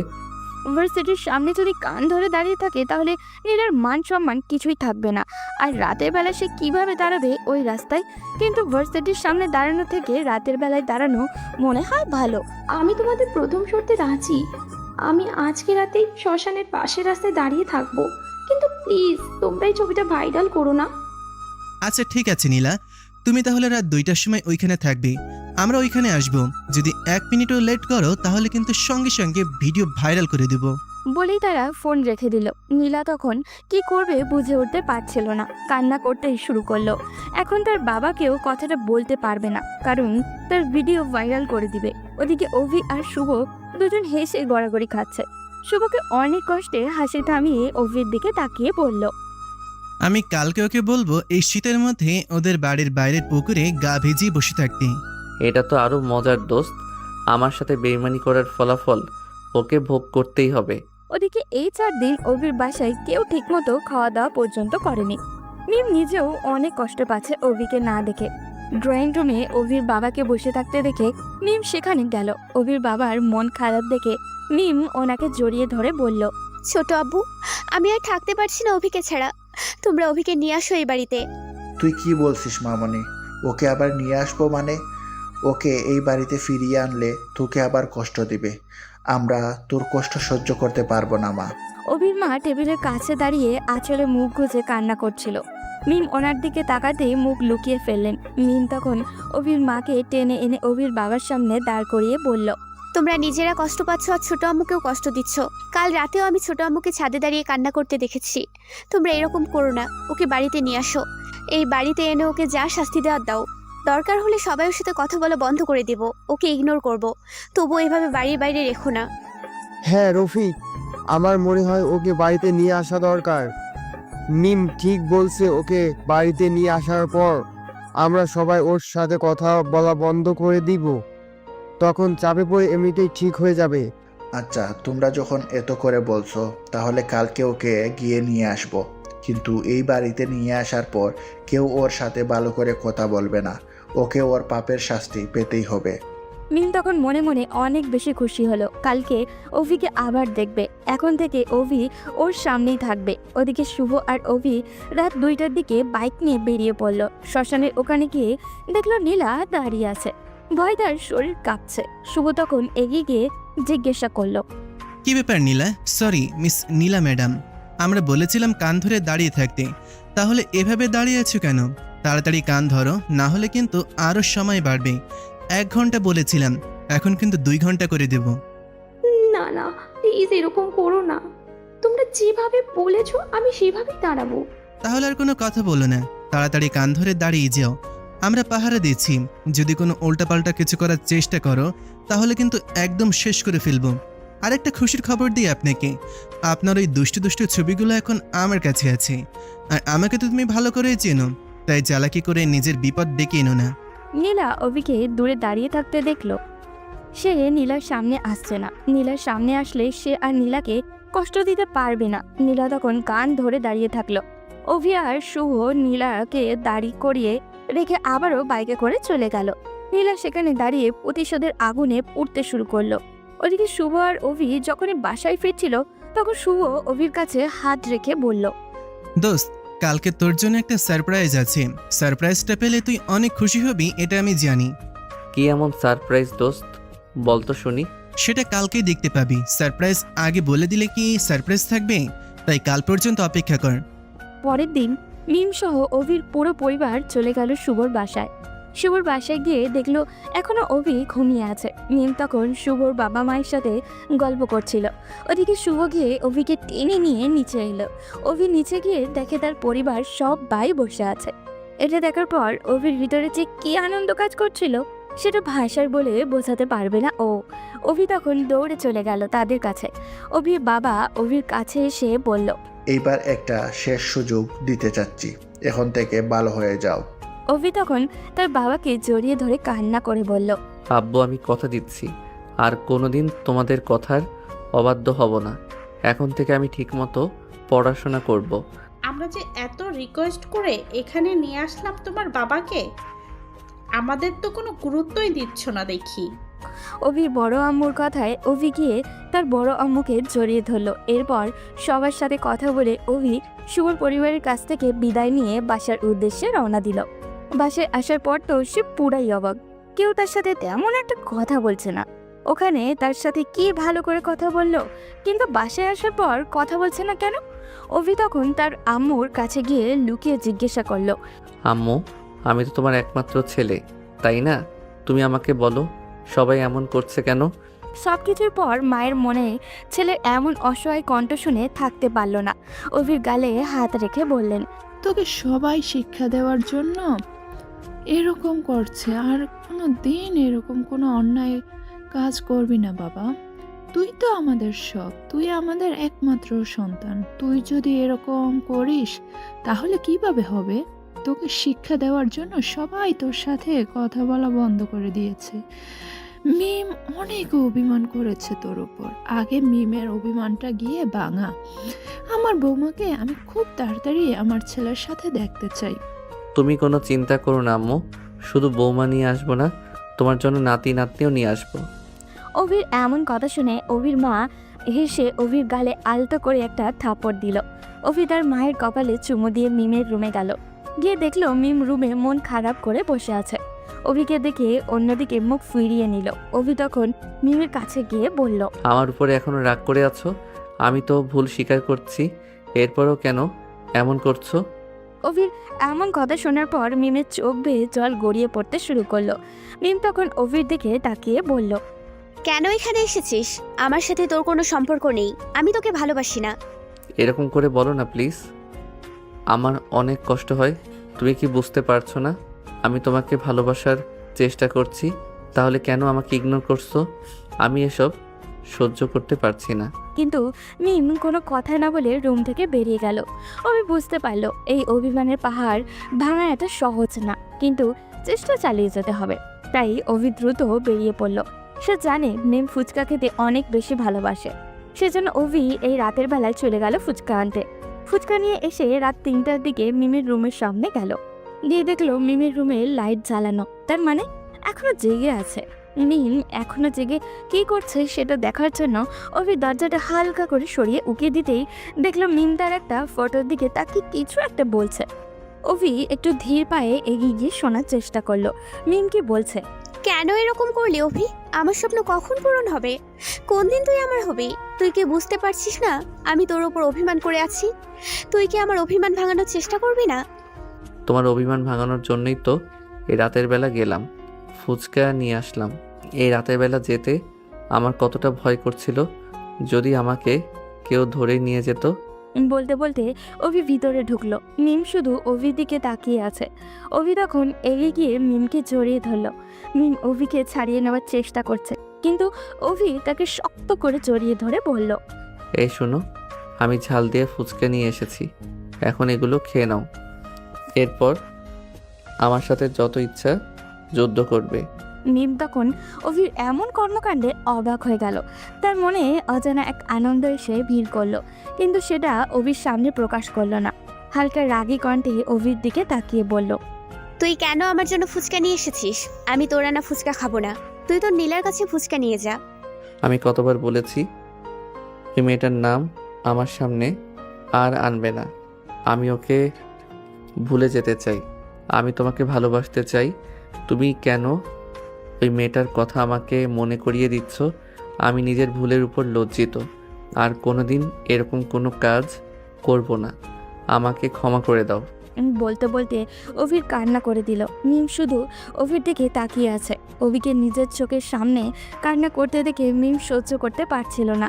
শক্ত করে অভিকে জড়িয়ে ধরে মিম নিজেও কান্না করে দিয়ে বলল, তুই এইটুকুতেই কষ্ট পেয়ে গেলি অভি? আর আমি এতদিন থেকে তোর দেয়া কষ্টগুলো সহ্য করে আসলাম, আমার কীরকম লাগছিল সেটা কি একবারও চিন্তা করে দেখিসনি? বিশ্বাস করো, আমি ওই মেয়েটার প্রেমে অন্ধ হয়ে গিয়েছিলাম। সেই জন্য কী করেছি কী বলেছি নিজেও জানি না। শেষবারের মতো আমাকে ক্ষমা করে দাও। আমি চেষ্টা করব তোমার ছোট ছোট আবদারগুলো পূরণ করার। তোমাকে এতটা ভালোবাসবো যা তুমি কল্পনাও করতে পারবে না। আমার এত ভালোবাসার প্রয়োজন নেই, আমি শুধু তোকে চাই। তুই আমার পাশে থাকলে আমি খুশি। এখন আমার ফুচকাগুলো দে। বলে মিম অভির হাত থেকে টান দিয়ে ফুচকার প্যাকেট নিয়ে খেতে শুরু করলো। তার তাড়াহুড়ো দেখে মনে হচ্ছিল 3-4 দিন থেকে কেউ তাকে খাবার দেয়নি। হঠাৎ করে সে অভির মুহূর্তে একটা ফুচকা ঢুকিয়ে দিল। এটা খাবার পর অভির তো মাথা পর্যন্ত গরম হয়ে গেল। অভি একবার মাথায় হাত দিচ্ছে আর একবার গলায়। তার কান গরম হয়ে সঙ্গে সঙ্গে ঘামতে শুরু করলো। এত ঝাল কি কল্পনা করা যায়? অভির এমন অবস্থা দেখে মিম তো হাসতে হাসতে শেষ। অভি মিমের দিকে অসহায় দৃষ্টিতে তাকিয়ে আছে। ঝালে তার চোখ থেকে টপ টপ করে পানি গড়িয়ে পড়ছে। এটা দেখার পর মিম বেশ অবাক করে একটা কাজ করে বসলো। উঠে অভির মাথা টান দিয়ে এনে ঠোঁট ছোড়া চেপে ধরলো। হঠাৎ করে মিম এমন কাজটা করবে অভি চিন্তাও করতে পারেনি। মিম তাকে কিস করেছে। অভি প্রথমে চোখ বড় বড় করে ফেললো। যখন বুঝলো তখন নিজেও রেসপন্স করতে শুরু করলো। অভিকে মজা নিতে দেখে মিম ধাক্কা দিয়ে সরিয়ে দিল। এরপর বলল, এই আমি এটা কি করছি? আমি তো তোর উপর রাগ করে আছি, তাহলে তোকে কেন কিস করলাম? কিস যখন করে ফেলেছো তাহলে রাগ ভাঙতে হবে। যদি রেগে থাকো তাহলে আমাকে কেন কিস করেছো আমি এটা মেনে নিব না। হয় সব ভুলে আমাকে ক্ষমা করে দাও, না হলে কিস ফিরিয়ে নাও। মিম তখন অভির এইরকম বাচ্চামো কথা শুনে আর থাকতে পারল না। শক্ত করে অভিকে জড়িয়ে ধরল। আজকে তার স্বপ্নটা পূরণ হয়েছে। মিম যতদিন বেঁচে থাকবে এইভাবেই বেঁচে থাকতে চায়। মিম একটু অভিমানী সুরে বলল, অভি তুই একবারও আমাকে ভালোবাসার কথা বলেছিস, এখন সুন্দর করে আমাকে প্রপোজ কর। অভি তখন মিমের সামনে হাঁটু গেড়ে বসে বলল, মিম, আমি তোমার ফুচকা খাবার চিরদিনের সাথী হতে চাই। চিরদিন তোমাকে আমার কোলবালিশের মতো জড়িয়ে ধরে ঘুমাতে চাই। অনেক ভুল করেছি আমি জানি, এরপরও তোমার সামনে ভালোবাসার দাবি নিয়ে এসেছি। তুমি আমাকে যদি ফিরিয়ে দাও তাহলে আমার জীবন ধ্বংস হয়ে যাবে। আমার ভালোবাসা গ্রহণ করে নাও। আই লাভ ইউ আমার সিনিয়র বউ। মিম অভিকে টেনে নিজের বুকের সাথে চেপে ধরল। পরের দিন সকালে অভি যখন নিচে নামলো তখন কেউ তার সাথে কোনো কথা বলছে না। তখন অভি তার বড় আব্বুর দিকে তাকিয়ে বলল, যার জন্য এত কিছু করছো সে কালকে রাতে আমাকে কিস করেছে। সেটা কি তুমি জানো বড় আম্মু? আমার সাথে মিমের সব মান অভিমান শেষ হয়ে গেছে। মিম কালকে আমাকে অনেক আদর করেছে। মিম তখন সিঁড়ি দিয়েই নিচে নামছিল। এই কথাটা শোনার পর সেখানে স্তব্ধ হয়ে দাঁড়িয়ে রইল। সবাই মিমের দিকে তাকিয়ে মুচকে মুচকে হাসছে। অভিরা এখনো বাচ্চাই রয়ে গেল সবার সামনে। এই কথাটা বললো কি করে? মিম এখন নিচে যাবে কি করে? সবাই তার দিকে তো তাকিয়ে আছে। মিম তখন দ্রুত টেবিলের কাছে গেল, গিয়ে অভির কলারটা চেপে ধরে বলল, এই, আমি তোকে কখন আদর করেছি? এরকম আজে বাজে কথা বলছিস কেন? কেন, তুমি তো কালকে ফুচকা খাওয়ার সময় ঝাল লেগেছিল, সেই জন্য আমাকে কিস করলে। এখন মিথ্যা বলবে না কিন্তু। ইস রে, আমার মান সম্মান সবকিছু কেড়ে নিয়েছে, এখন আমার কি হবে? মিমের মা তখন অভিকে মিমের কাছ থেকে ছাড়িয়ে নিয়ে হালকা হেসে বলল, হয়েছে, আমার ছেলেটাকে একদম মেরে ফেলবি নাকি? ছেড়ে দে, তোর বিয়ের ব্যবস্থা করতে হবে দেখছি। বড় আম্মু, আমি তোমার মেয়েকে বিয়ে করতে চাই। তুমি আমাকে তোমার জামাই বানাবে? হে আমার হবু জামাই, এখন তুমি চুপচাপ খেয়ে নাও, এরপর তোমাদের বিয়ের ব্যবস্থা করব। আর কাল থেকেই তুমি আমাদের সাথে অফিসে যাবে। আচ্ছা ঠিক আছে শ্বশুরমশাই, আপনি যেরকম বলবেন সেরকমই হবে। আপনি যখন বলেছেন অফিসে যাওয়ার কথা, তাহলে কালকে আমি নিশ্চয়ই অফিসে যাব। এভাবে হাসি আড্ডায় খাওয়া দাওয়া শেষ করলো সবাই। রাতের বেলা অভি শুভকে নিয়ে আসলো নীলাকে একটু জ্বালাতন করার জন্য। অভি, শুভ আর মিম তিনজন গোল হয়ে বসে মাঝখানে ফোন রেখে ভিডিও কল করে নীলাকে বলছে নাচতে। নীলাও অসহায় হয়ে নাচতে বাধ্য হচ্ছে। ওদিকে নীলা অনেক বড় একটা প্ল্যান করে ফেলেছে। সে জানতো ওরা তাকে কল দিবে, আবারও এরকম করার কথা বলবে। সেজন্য সে আগে থেকেই তার বাবা এবং যেই ছেলেটাকে অভি মারার জন্য টাকা দিয়েছে তাকে আড়ালে দাঁড়াতে বলেছিল। শুভ তখন নীলাকে বলে, নীলা, আজকে তোমাকে একটা সহজ শাস্তি দিতে চাই। তুমি আজকে এক কাজ করো, ওই শ্মশানের ওইখানে আসো, এসে একটা কবর থেকে তুমি মাটি এনে সেটা রাস্তায় লিখবে নীলা একটা বেঈমান। নীলা তাদের কথা শুনে মনে মনে হাসলো, কারণ এই কাজটা দেখতে এসে অভি কত বড় বিপদে পড়তে যাচ্ছে সে নিজেও জানে না। নীলা শুভর এক কথাতেই রাজি হয়ে গেল। শুভ, অভি আর মিম বাইকে করে নীলাকে দেখার জন্য চলে আসলো নীলার বাসার ওখানে। নীলাকে এভাবে ভয় পেতে দেখে শুভ অভির দিকে তাকিয়ে বলল, দোস্ত, এইভাবে যদি প্রতিদিন বিনোদন পাই তাহলে টাকা খরচ করে আর সিনেমা হলে গিয়ে সিনেমা দেখতে হবে না। তারা দাঁড়িয়ে হাসছিল, কিন্তু হঠাৎ করে কেউ একটা পেছন থেকে অভির মাথায় আঘাত করলো। অভি বাইকে হেলান দিয়ে দাঁড়িয়েছিল, মাথায় আঘাত লাগতে সে মাটিতে লুটিয়ে পড়ল। অভি কিছু বুঝে ওঠার আগেই তাকে একটা গাড়িতে তুলে নিয়ে চলতে শুরু করলো। মিম আর শুভ থামানোর চেষ্টা করেও ব্যর্থ হলো, কারণ বেশ কয়েকটা ছেলে ছিল তাদের সাথে। অভিকে তুলে নিয়ে যেতে রেখে মিম শুভর দিকে তাকিয়ে কান্না করে বলল, শুভ, ওদেরকে আটকা প্লিজ, ওরা অভিকে ধরে নিয়ে যাচ্ছে। কিন্তু শুভ কিছুই করতে পারলো না। গাড়িটা অনেক দ্রুত গতিতে সেখান থেকে চলে গেল। এটা দেখে নীলা তাদের দিকে হাসতে হাসতে এগিয়ে আসলো। নীলা এই প্ল্যানটা আগে থেকেই সাজিয়ে রেখেছিল। নীলা মিমের সামনে এসে বলল, তোমার জন্য অনেক কষ্ট হচ্ছে মিম। তোমার ভালোবাসার মানুষকে তুমি একদিনের জন্য কাছে পেলে, আবার হারিয়েও ফেললে। আর ওকে তুমি কোনোদিন কাছে পাবে না। কালকে সকালের ভিতরেই ওর লাশ তোমাদের কাছে চলে আসবে। মিম তখন নীলার কথা শুনে নীলার পথ আটকে কথা বলার চেষ্টা করলো, কিন্তু নীলা সেখানে এক মুহূর্তও দাঁড়ালো না। হাসতে হাসতে সেখান থেকে চলে গেল। মিম তখন শুভকে নিয়ে বাসায় আসলো। বাসায় আসার পর চিৎকার করে সবাইকে ডাকতে লাগলো। বাড়ির সবাই যখন এই কথাটা শুনলো তখন অনেক চিন্তায় পড়ে গেল। অভির বাবা তখন মিমকে সান্ত্বনা দিয়ে বলল, মিম, মা তুই কোনো চিন্তা করিস না, আমি এখনই পুলিশের সাথে যোগাযোগ করছি, অভিকে আমরা উদ্ধার করে নিয়ে আসব। ভাইয়া, শুভ, তোমরা চলো তাড়াতাড়ি আমার সাথে। আমি কি বসে থাকবো নাকি? আমার অভিকে খোঁজার জন্য তোমরা যাবে আর আমি বসে থাকবো? এটা তোমরা চিন্তা করলে কিভাবে? আব্বু চলো, আমিও যাব। মিমকে নিতে না চাইলেও মিম জোর করে তাদের সাথে গেল। অভির চেহারা চোখের সামনে আসতে মিমের চোখ দিয়ে জল গড়িয়ে পড়তে শুরু করলো। শুভ মিমকে বোঝানোর চেষ্টা করছে, কিন্তু মিম কিছুতেই শান্ত হচ্ছে না। তারা সবাই থানায় গেল। অভির বাবা অফিসারদের সাথে কথা বলতে ব্যস্ত। শুভ গাড়ির নাম্বারটা পালানোর সময় বুদ্ধি করে রেখে দিয়েছিল। সে তখন এগিয়ে গিয়ে অফিসারকে বলল, অফিসার, আমি গাড়ি নাম্বারটা নোট করে রেখেছিলাম। এই গাড়ি নাম্বার দিয়ে আপনারা গাড়িটার খোঁজ করুন। গাড়িটাকে পেয়ে গেলে আমরা অভিকে পেয়ে যাব। আপনি গাড়ির নাম্বারটা আমাদের কাছে দেন, আমরা এখনই হাইওয়ে পুলিশ অফিসারদের কাছে এটা পাঠিয়ে দিচ্ছি। ওই গাড়ি যেদিকে যাবে ওদিক থেকেই আমাদের কাছে ইনফরমেশন চলে আসবে। তখন শুভ পুলিশের কাছে গাড়ির নাম্বার দিল। পুলিশ অফিসাররা খোঁজ করতে শুরু করলো। অনেকগুলো রাস্তা কোন দিকে তারা গেছে এটাই খুঁজে পাওয়াটা মুশকিল, তাই কয়েক ভাগ হয়ে খুঁজতে লাগলো সবাই। মিমের ভয় হতে লাগলো, কারণ তারা বলেছে রাতের মধ্যে অভিকে মেরে ফেলবে। ওদিকে অভিকে ধরে নিয়ে একটা রুমের মধ্যে বসিয়ে বেঁধে ফেলা হলো। অভি এখনো কিছুই বুঝতে পারছে না, তার মাথার মধ্যে অনেক বেশি ব্যথা করছিল। তখন একটা ছেলে অভির কাছে এসে বলল, ওই ছেলে, তোর এত বড় সাহস, তুই নীলাকে ব্ল্যাকমেল করিস ওর গোপন ছবি দিয়ে। আজকে তোকে এমন শিক্ষা দেব যে ব্ল্যাকমেল করার শখ আর কোনোদিন উঠবে না।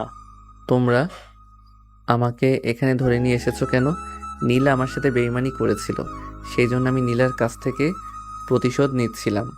আরে ওই ছেলে বলে কি আমাকে নাকি চিনে না। আমি হচ্ছে এই এলাকার শীর্ষ সন্ত্রাসী রাফি। আমার কথা শুনলে এই এলাকার মাটি পর্যন্ত কেঁপে ওঠে। আর তুই নাকি আমাকে চিনিস না। একটু পর ওরা চলে আসবে, এরপর তোকে এই পৃথিবীর মায়া ত্যাগ করে চলে যেতে হবে। কিন্তু আমাকে মারার কারণ কি? ওরা অন্যায় করেছে, অন্যায়ের শাস্তি পাচ্ছে। আমাকে ছেড়ে দাও, ভালো হবে না বলে দিলাম। তারা অভিকে কিছুক্ষণ মারধর করলো। অভির পুরো শরীরে ব্যথা হয়ে গিয়েছে। একটু পর নীলা এবং তার বাবা আসলো। নীলা অভির সামনে এসে অভির অসহায় অবস্থা দেখে হাসতে হাসতে বলল, আমাকে নিয়ে অনেক হাসাহাসি করছিলিস তাই না? এখন তাড়াতাড়ি মোবাইলটা আমার কাছে দে, নাহলে আজ তোকে এখানেই জ্যান্ত পুঁতে ফেলবো। আরে ফোনটা তো আমি নিয়েই আসিনি, এখন ফোনটা আমি কোথায় পাবো? ওটা মনে হয় শুভর কাছে, তাই আমাকে মেরে কোনো লাভ নেই। অভি চাইছিল তার শুভর কাছে কল করুক, কারণ তার বিশ্বাস এতক্ষণে তার বাবা হয়তো পুলিশের কাছে গিয়েছেন। যদি ওরা শুভকে কল করে তাহলে পুলিশ তাদের লোকেশন ট্র্যাক করতে পারবে এবং এখানে চলে আসবে। অভি তখন নীলার দিকে তাকিয়ে অসহায় দৃষ্টিতে বলল, আমাকে এভাবে মেরে কোনো লাভ নেই, আমি তো ওই ফোনটা দিতে পারবো না। তোমরা এক কাজ করো, শুভর কাছে কল করে বলো ফোনটা নিয়ে আসতে। তখন তারা অভির কথা শুনে বোকার মতো তার কাছে আসলো। অভি তখন শুভর নাম্বার বলে দিল। নীলা শুভর কাছে কল করলো। ওদিকে শুভরা তখন গাড়ির মধ্যেই ছিল। হঠাৎ করে ফোন আসলা দেখে শুভ ফোনটা ধরতেই বুঝলো নীলা কল করেছে। তখন পুলিশ অফিসার সহ সবাই চুপ হয়ে গেল। নীলা তখন শুভকে বলল, শুভ, যদি নিজের বন্ধুকে বাঁচাতে চাও তাহলে ফোনটা নিয়ে আসো। তোমার বন্ধু এখন আমার কাছে বন্দি, ওকে শেষ করতে এখন আমার 2 মিনিটও লাগবে না, তাই তাড়াতাড়ি ফোনটা নিয়ে আসো। নীলা, এরকম কিছু করো না প্লিজ।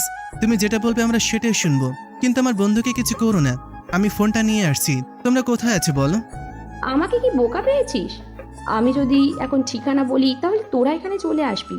তোরা 3 রাস্তার মোড়ে আয়, ওখানে আমি একজন লোক পাঠিয়ে দিচ্ছি। ওই লোকটার হাতে ফোনটা দিয়ে দিবি। তখন পুলিশ অফিসার শুভকে ইশারায় কথা চালিয়ে যাওয়ার কথা বলল এবং তারা ওদিক থেকেই লোকেশন ট্র্যাক করার চেষ্টা করছে। অবশেষে তারা সেটাতেই সফল হলো। তখন শুভ বলল, আচ্ছা ঠিক আছে, তুমি তোমার লোককে 3 রাস্তার মোড়ে পাঠাও, আমি এখানে ফোন নিয়ে আসছি। কিন্তু আমার বন্ধুর কোনো কিছু করবে না। আমার বন্ধুর কিছু হলে কিন্তু আমি ভিডিওটা ভাইরাল করে দেব। নীলা শুধু ঠিক আছে বলে ফোনটা কেটে দিল। পুলিশ অফিসার তখন মিমদের দিকে তাকিয়ে বলল, আপনারা কোনো চিন্তা করবেন না, ওদের লোকেশন আমরা পেয়ে গেছি। ওরা নদীর তীরে একটা ফার্ম হাউজে আছে। আপনারা প্লিজ একটু শান্ত হন, কান্না করা বন্ধ করুন। এখন আমাদের আসল যুদ্ধ শুরু হবে। এরপর সবাই মিলে সেখানে যেতে শুরু করলো। থানা থেকে প্রায় 20 মিনিটের রাস্তা সেই ফার্ম হাউস। ওদিকেই অভি তখন বসে আছে বাঁধা অবস্থায়। সে জানে না তার কি হবে। হঠাৎ নীলার বাবা এসে তাকে মারতে বলল, আমাকে বোকা বানিয়ে আমার মেয়েকে নিয়ে গেম খেলার স্বপ্ন দেখেছিলে তাই না? আজকে তোকে এমন শিক্ষা দিব যে আর কোনোদিন আমার সাথে লাগার সাহস পাবি না। ও তাই নাকি? নিজের মেয়েকে দিয়ে ব্যবসা করানোর সময় এটা মনে হয়নি? এখন নিজের মেয়ে ভিডিও ভাইরাল হয়ে যাবে, সেই জন্য আমাকে ধরে নিয়ে এসেছেন? তোর কত বড় সাহস, তুই আমার মেয়েকে নিয়ে ওরকম বাজে কথা বলছিস? একবার শুধু ফোনটা আমাদের হাতে আসতে দে, এরপর তোকে একদম টুকরো টুকরো করে ফেলবো। বাবা, তুমি একটু অপেক্ষা করো। নিজের মৃত্যুর আগে এরকম কথা মানুষ বলে? খুব পাগল হয়ে আছে। আমি পাগল হইনি নীলা, তোমরা পাগল হয়েছো। তোমরা ভুল করেছো সেটা না স্বীকার করে আমার পিছনে লেগে আছো। স্যার, আপনারা এই ছেলের সাথে এত কথা বলছেন কেন? আপনারা সরুন, আমি ওকে জমের বাড়ি পাঠিয়ে দিব। আরে রাফি, তুমি কোনো চিন্তা করো না। এই ছেলেটা হয়তো মৃত্যুর ভয়ের কারণে মাথায় সবকিছু একদম তিল হয়ে গেছে। তাই এসব আজে বাজে কথা বলছে। অভি তাদের সাথে তর্ক করে শুধু সময় বাড়াচ্ছিল। তার বিশ্বাস তাকে এখান থেকে বাঁচাতে কেউ না কেউ তো আসবেই। কিন্তু এভাবে বসে থাকতে থাকতে প্রায় আধা ঘন্টা পার হয়ে গেল। তখন নীলা বলল, এতক্ষণে তো আমার লোক ফোনটা নিয়ে আসার কথা, এখনো আমাদের কাছে কল করছে না কেন? তাহলে কি শুভ ফোনটা নিয়ে আসেনি? ম্যাম, অপেক্ষা করে কোনো লাভ নেই, আমি ছেলেটাকে মেরে ফেলি, এরপর আপনারা যেটা খুশি সেটা করেন। অভির মনে মনে ভয় হতে শুরু করলো, কিন্তু সেটা তাদের সামনে প্রকাশ করলো না। তার কিছু একটা বলতে যাবে এর আগেই বাইরে গাড়ি এসে থামলো। তখন নীলা অভির দিকে তাকিয়ে বলল, ও তাহলে তোকে বাঁচানোর জন্য এখানে চলে এসেছে। আজকে এখান থেকে তোকে কেউ বাঁচিয়ে নিয়ে যেতে পারবে না। আমাকে মারবি তাই না? তোর কত সাহস হয়েছে সেটা আমিও দেখতে চাই। মিম তখন পুলিশ সহ সবাইকে নিয়ে ভিতরে ঢুকলো। ভিতরে ঢুকতেই দেখে কয়েকজন লোক অভির মাথার কাছে বন্দুক ধরে আছে। এটা দেখার পর মিম কান্না করতে শুরু করলো। অভি তখন মিমের দিকে তাকিয়ে বলল, মিম, কান্না করো না প্লিজ, আমার কিছুই হবে না। তোমরা চলে এসেছো, এখন আমার আর কিছুই হবে না। নিজেকে একটু শক্ত করো। কিন্তু মিম কান্না করেই যাচ্ছে। তখন পুলিশ অফিসার নীলার দিকে তাকিয়ে বলল, এই তোমরা অবিকে ছেড়ে দাও, না হলে কিন্তু একদম ফাঁসির দড়িতে ঝুলতে হবে। অফিসার, সতর্ক করে দিচ্ছি, আমাদের বিরুদ্ধে কিছু করার চেষ্টা করলে কিন্তু এই ছেলেটাকে একদম শেষ করে দিব। ছেলেটাকে যদি বাঁচাতে চাও তাহলে এখান থেকে চলে যাও। এই ছেলেটাকে শাস্তি পেতেই হবে, ও আমার মেয়ের বিরুদ্ধে ষড়যন্ত্র করেছে। তোমার মেয়ের বিরুদ্ধে এরা ষড়যন্ত্র করেনি, উল্টো তোমার মেয়ে ছেলেদের পিছনে ঘুরে তাদের কাছ থেকে টাকা খেয়ে বেড়াচ্ছিল। তাই যেটা বলছি সেটা করো। তোমার মেয়েকে বলো ওখান থেকে সরে আসতে। ওই অফিসার, তুই কি আমাকে চিনিস না? আমার সামনে দাঁড়িয়ে আমার ক্লায়েন্টকে এভাবে হুমকি দেওয়ার অধিকার তোকে কে দিল? তুই তো জেল থেকে পালিয়ে এসেছিলি তাই না? পালিয়েছিলি ভালো কথা, নিজে থেকে আবার মরতে আসলি কেন? আজ তোকে ধরে নিয়ে গিয়ে ফাঁসির দড়িতে ঝুলাবো। অফিসার যখন রাফির সাথে তর্ক করতে ব্যস্ত, তখন অভি শুভকে চোখের ইশারায় বলল পিছন দিকে আসতে। তখন শুভ আস্তে আস্তে পিছন দিকে চলে আসলো। পিছনে এসে হঠাৎ করে সে অভি যে চেয়ারে বসা ছিল সেই চেয়ারে উল্টে দিল। চেয়ারটা উল্টে যাওয়ার পর সব লোক এদিক ওদিক গুলি করতে শুরু করলো। তখন পুলিশ অফিসাররাও দ্রুত পুরো জায়গাটা নিয়ন্ত্রণে নিয়ে নিল। রাফির পায়ে গুলি খেয়ে ছটফট করছিল। তখন সেই অফিসার রাফির হাতে হাতকড়া পরাতে পরাতে বলল, এতক্ষণ খুব বড় বড় কথা বলছিলি তাই না? এবার দেখ টাকা নিয়ে মানুষকে খুন করলে তার শাস্তি কিরকম হয়। এরপর অফিসার ওদের সব বাইকে ধরল। নীলার বাবা তখন অভির দিকে তাকিয়ে বলল, অভি, আমাকে ক্ষমা করে দাও, আমি আর এই কাজ কোনোদিন করব না, আমাকে ছেড়ে দিতে বলো প্লিজ। কেন? এতক্ষণ তো অনেক বড় বড় কথা বলছিলেন, আমাকে মেরে ফেলবেন, এই করবেন সেই করবেন, এখন আপনার এত পাওয়ার কোথায় গেল?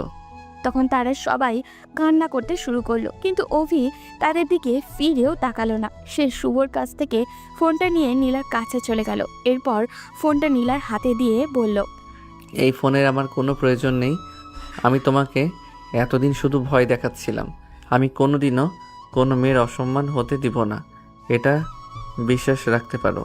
নীলা ফোনটা হাতে নিয়ে অভির দিকে অবাক হয়ে তাকালো। পুলিশ অফিসার তখন সবাইকে ধরে গাড়িতে তুলতে যাবে। তখন অভি অফিসারের কাছে গিয়ে বলল, স্যার, ওনাদের বিরুদ্ধে আমার কোনো অভিযোগ নেই। ওনারা ওনাদের সম্মান বাঁচানোর জন্য এই কাজ করেছিলেন, তাই ওদের ছেড়ে দিয়ে এই অপরাধীদেরকে ধরে নিয়ে যান। এরা টাকার কারণে মানুষকে খুন করে। এটা কি বলছেন মিস্টার অভি? যদি ওদেরকে ছেড়ে দেই তাহলে আবার আপনার উপর বিপদ আসতে পারে, তাই ওদেরকে ধরে নিয়ে যাওয়াটাই উত্তম। আমার মনে হয় না আজকে যে শিক্ষা পেয়েছে এরপরে তারা এই কাজ কোনোদিন করবে, তাই আমি চাই ওদেরকে একটা সুযোগ দিতে। অভির কথা শুনে নীলা কান্না করে দিল। অভি তখন নীলার বাবার কাছে গিয়ে বলল, আঙ্কেল, আপনি আমার বাবার বয়সী। আপনার মেয়ে যেটা করেছে সেটা খুব বড় একটা অন্যায় করেছে। এরপরও আমি আপনাদের বিরুদ্ধে কোনো অভিযোগ করব না। আপনারা যেটা করেছেন সেটা হয়তো নিজেদের সম্মান বাঁচানোর জন্য করেছেন, তাই আপনাদেরকে আমি ক্ষমা করে দিলাম। আর আমার পরিবারের সবাইও আপনাদেরকে ক্ষমা করে দিয়েছে। আপনারা এখান থেকে চলে যান, আর নীলাকে সাবধানে রাখবেন। আমরা থানা থেকে মামলা তুলে নিব। এই কথা শোনার পর নীলার বাবা অভির কাছে এসে মাথায় হাত বুলিয়ে দিলেন। তিনি নিজের ভুল বুঝতে পেরেছেন। অভির হাত ধরে নীলার বাবা বলল, সত্যি বাবা, তোমার সাথে আমরা যেটা করেছি সেটা খুব অন্যায় করেছি। তুমি আমাদের চোখ খুলে দিয়েছো। আজ থেকে আমি কথা দিচ্ছি আর কোনোদিন কোনো অন্যায় কাজ করব না। আমার মেয়েকে আমি একটা ভালো ছেলে দেখে বিয়ে দিয়ে দিব। এরপর তারা দুইজন সেখান থেকে চলে গেল। এসব দেখে অভির পরিবারের লোকজন অভির দিকে তাকিয়ে আছে অবাক হয়ে। তারা হয়তো বিশ্বাসই করতে পারছেন না অভির এমন ব্যবহার। অভির বাবা তখন তার কাছে এসে জড়িয়ে ধরে বলল, আমি আজ তোকে গর্বিত বাবা। আমি এতদিন ভাবতাম আমার ছেলে ভালো মানুষ হয়নি, কিন্তু আমি আজ বুঝতে পারছি আমার ছেলে একটা আদর্শ মানুষ হয়েছে। আর অফিসার, আপনাদেরকে অসংখ্য ধন্যবাদ আমার ছেলেকে বাঁচানোর জন্য। আপনারা যদি না থাকতেন তাহলে আজকে আমার ছেলেকে বাঁচাতে পারতাম না। আপনাদের কৃতজ্ঞতা প্রকাশ করার ভাষা আমার কাছে নেই। কি বলছেন মিস্টার রফিক চৌধুরী? এটা আমাদের দায়িত্ব। তবে আজকে মিস্টার অবি যেটা করলো সেটা সত্যিই মানুষের কাছে চিরস্মরণীয় হয়ে থাকবে। এরকম মানুষ পৃথিবীতে হয় না। মিস্টার অবি, আপনি জীবনে অনেক সুখী হন, এটাই চাওয়া। বলে রাফি এবং তার সাথে থাকা লোকটাকে নিয়ে পুলিশ চলে গেল। অভি তখন বাড়ির সবাইকে নিয়ে চলে আসলো বাসায়। বাসায় আসার পর সবাই একসাথে মিম আর অভির বিয়ের দিন ঠিক করলো। এরই মধ্যে অভি দেখলো মিম তার দিকে মন খারাপ করে তাকিয়ে আছে। হয়তো অনেক বেশি ভয় পেয়ে গিয়েছিল সেই জন্য। অভি কিছুক্ষণ তার বাবা মার সাথে কথা বলে রুমে আসলো। ফ্রেশ হয়ে মিমের রুমে ঢুকে দরজা বন্ধ করে দিল। অভিকে দেখে মিম দৌড়ে এসে তাকে জড়িয়ে ধরে বলল, তুই কেন এমনটা করলি? আমি কতটা ভয় পেয়ে গিয়েছিলাম। আজকে যদি তোর কোনো ক্ষতি হয়ে যেত তাহলে আমি কিভাবে বাঁচতাম? আমি তোকে খুব ভালোবাসি অভি। আচ্ছা বাবা, আমি বুঝতে পেরেছি তুমি ভয় পেয়ে গিয়েছিলে। আমি তো এখন ঠিক আছি। আর এখন থেকে তুমি আমাকে তুমি বলে ডাকবে। কয়েকদিন পর তো আমাদের বিয়ে। মিম অভির কথা শোনার পর বেশ লজ্জা পেয়ে গেল। অভি তখন মিমের গাল চেপে ধরে বলল, ওরে আমার লজ্জাবতী বউরে, তোমাকে দেখে তো আমি পাগল হয়ে যাচ্ছি। আচ্ছা ঠিক আছে, এখন থেকে আমি তুমি বলার চেষ্টা করব, কিন্তু অনেক দিনের অভ্যাস হয়তো একটু সময় লাগবে। অভি তখন মিমকে জড়িয়ে ধরল। এরপরের দিন অভি চলে গেল অফিসে। তার বাবা আর বড় আব্বুর সাথে অফিসের সব কিছু দেখে নিল। এখন থেকে সে অফিসে বসবে, সাথে পড়াশোনাটাও চালাবে। দেখতে দেখতে প্রায় 8 দিন কেটে গেল। আজকে অভি আর মিমের বিয়ে। বিয়েতে মেয়েরা সাধারণত কান্না করে, কিন্তু মিম অভির দিকে কেমন জানি করে তাকাচ্ছিল। অভির ভয় ভয় করছিল। বিয়ে শেষে মিমের বাবা অভির কাছে আসলো। এসে অভির হাতটা ধরে বলল, অভির বাবা, আমি জানি তুমি কি রকম, তাই আমি আর কিছুই বলতে চাই না। শুধু একটাই কথাই বলবো, আমার মেয়েটাকে কোনোদিনও কষ্ট দিবে না। আরে শ্বশুর মশাই, এমনভাবে বলছেন যেন আপনার মেয়ে আপনার বাড়ি থেকে চলে যাচ্ছে। আপনার মেয়ে তো এখানেই থাকবে। প্রত্যেক দিন সকালে ঘুম থেকে ওঠার পরেই তো আপনার মেয়েকে দেখতে পাবেন। মনে হচ্ছে যেন আপনার মেয়েকে নিয়ে পালিয়ে যাচ্ছি। এই কথা শোনার পর সবাই হেসে উঠল। অভি তখন তাদের দিকে তাকিয়ে বলল, এভাবে হাসাহাসি করার কি আছে? আমি আমার বড় আব্বুকে শ্বশুর মশাই বলে ডাকবো। বড় আব্বু হচ্ছে সকালে আমার শ্বশুর মশাই আর রাতে আমার বড় আব্বু। একসাথে দুই সম্পর্ক হলে আমার কি করার আছে? এরপর তারা দুজন সবার সাথে আরো কিছুক্ষণ আড্ডা দিল। অভি আস্তে আস্তে বাসর ঘরে ঢুকলো। বাসর ঘরে ঢুকতেই মিম এগিয়ে এসে সালাম করলো। অভি তখন মিমের মাথায় হাত রেখে বলল, অনেক বড় হও জীবনে, স্বামী সংসার নিয়ে সুখে থাকো। মিম অভিকে সালাম করতে গিয়ে অভির মুখে এই রকম কথা শুনে বেশ রেগে গেল। উঠে সোজা অভির গলা চেপে ধরে বলল, আরেকদিন যদি এরকম ফাজলামি করার চেষ্টা করিস তাহলে কিন্তু একদম মেরে ফেলবো। এই কয়েকদিন তো একদম ভালো ছিলি, আবার ফাজিল হয়ে গেছিস তাই না? আজ থেকে একদম ভালো হয়ে যেতে হবে। জো হুকুম মহারানী, আপনি যেভাবে বলবেন ঠিক সেভাবেই চলবো। এখন থেকে তো আমি একটা ঝামেলায় এসে গেলাম। বউ হয়ে গেলে না হলে তো আমি কত মেয়েদের সাথে আড্ডা দিতে পারতাম।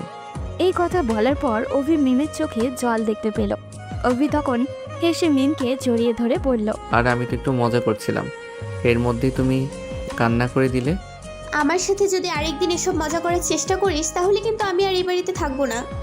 অভি তখন মিমকে শক্ত করে নিজের সাথে জড়িয়ে ধরল। তাদের ভালোবাসা এভাবেই চলতে থাকুক।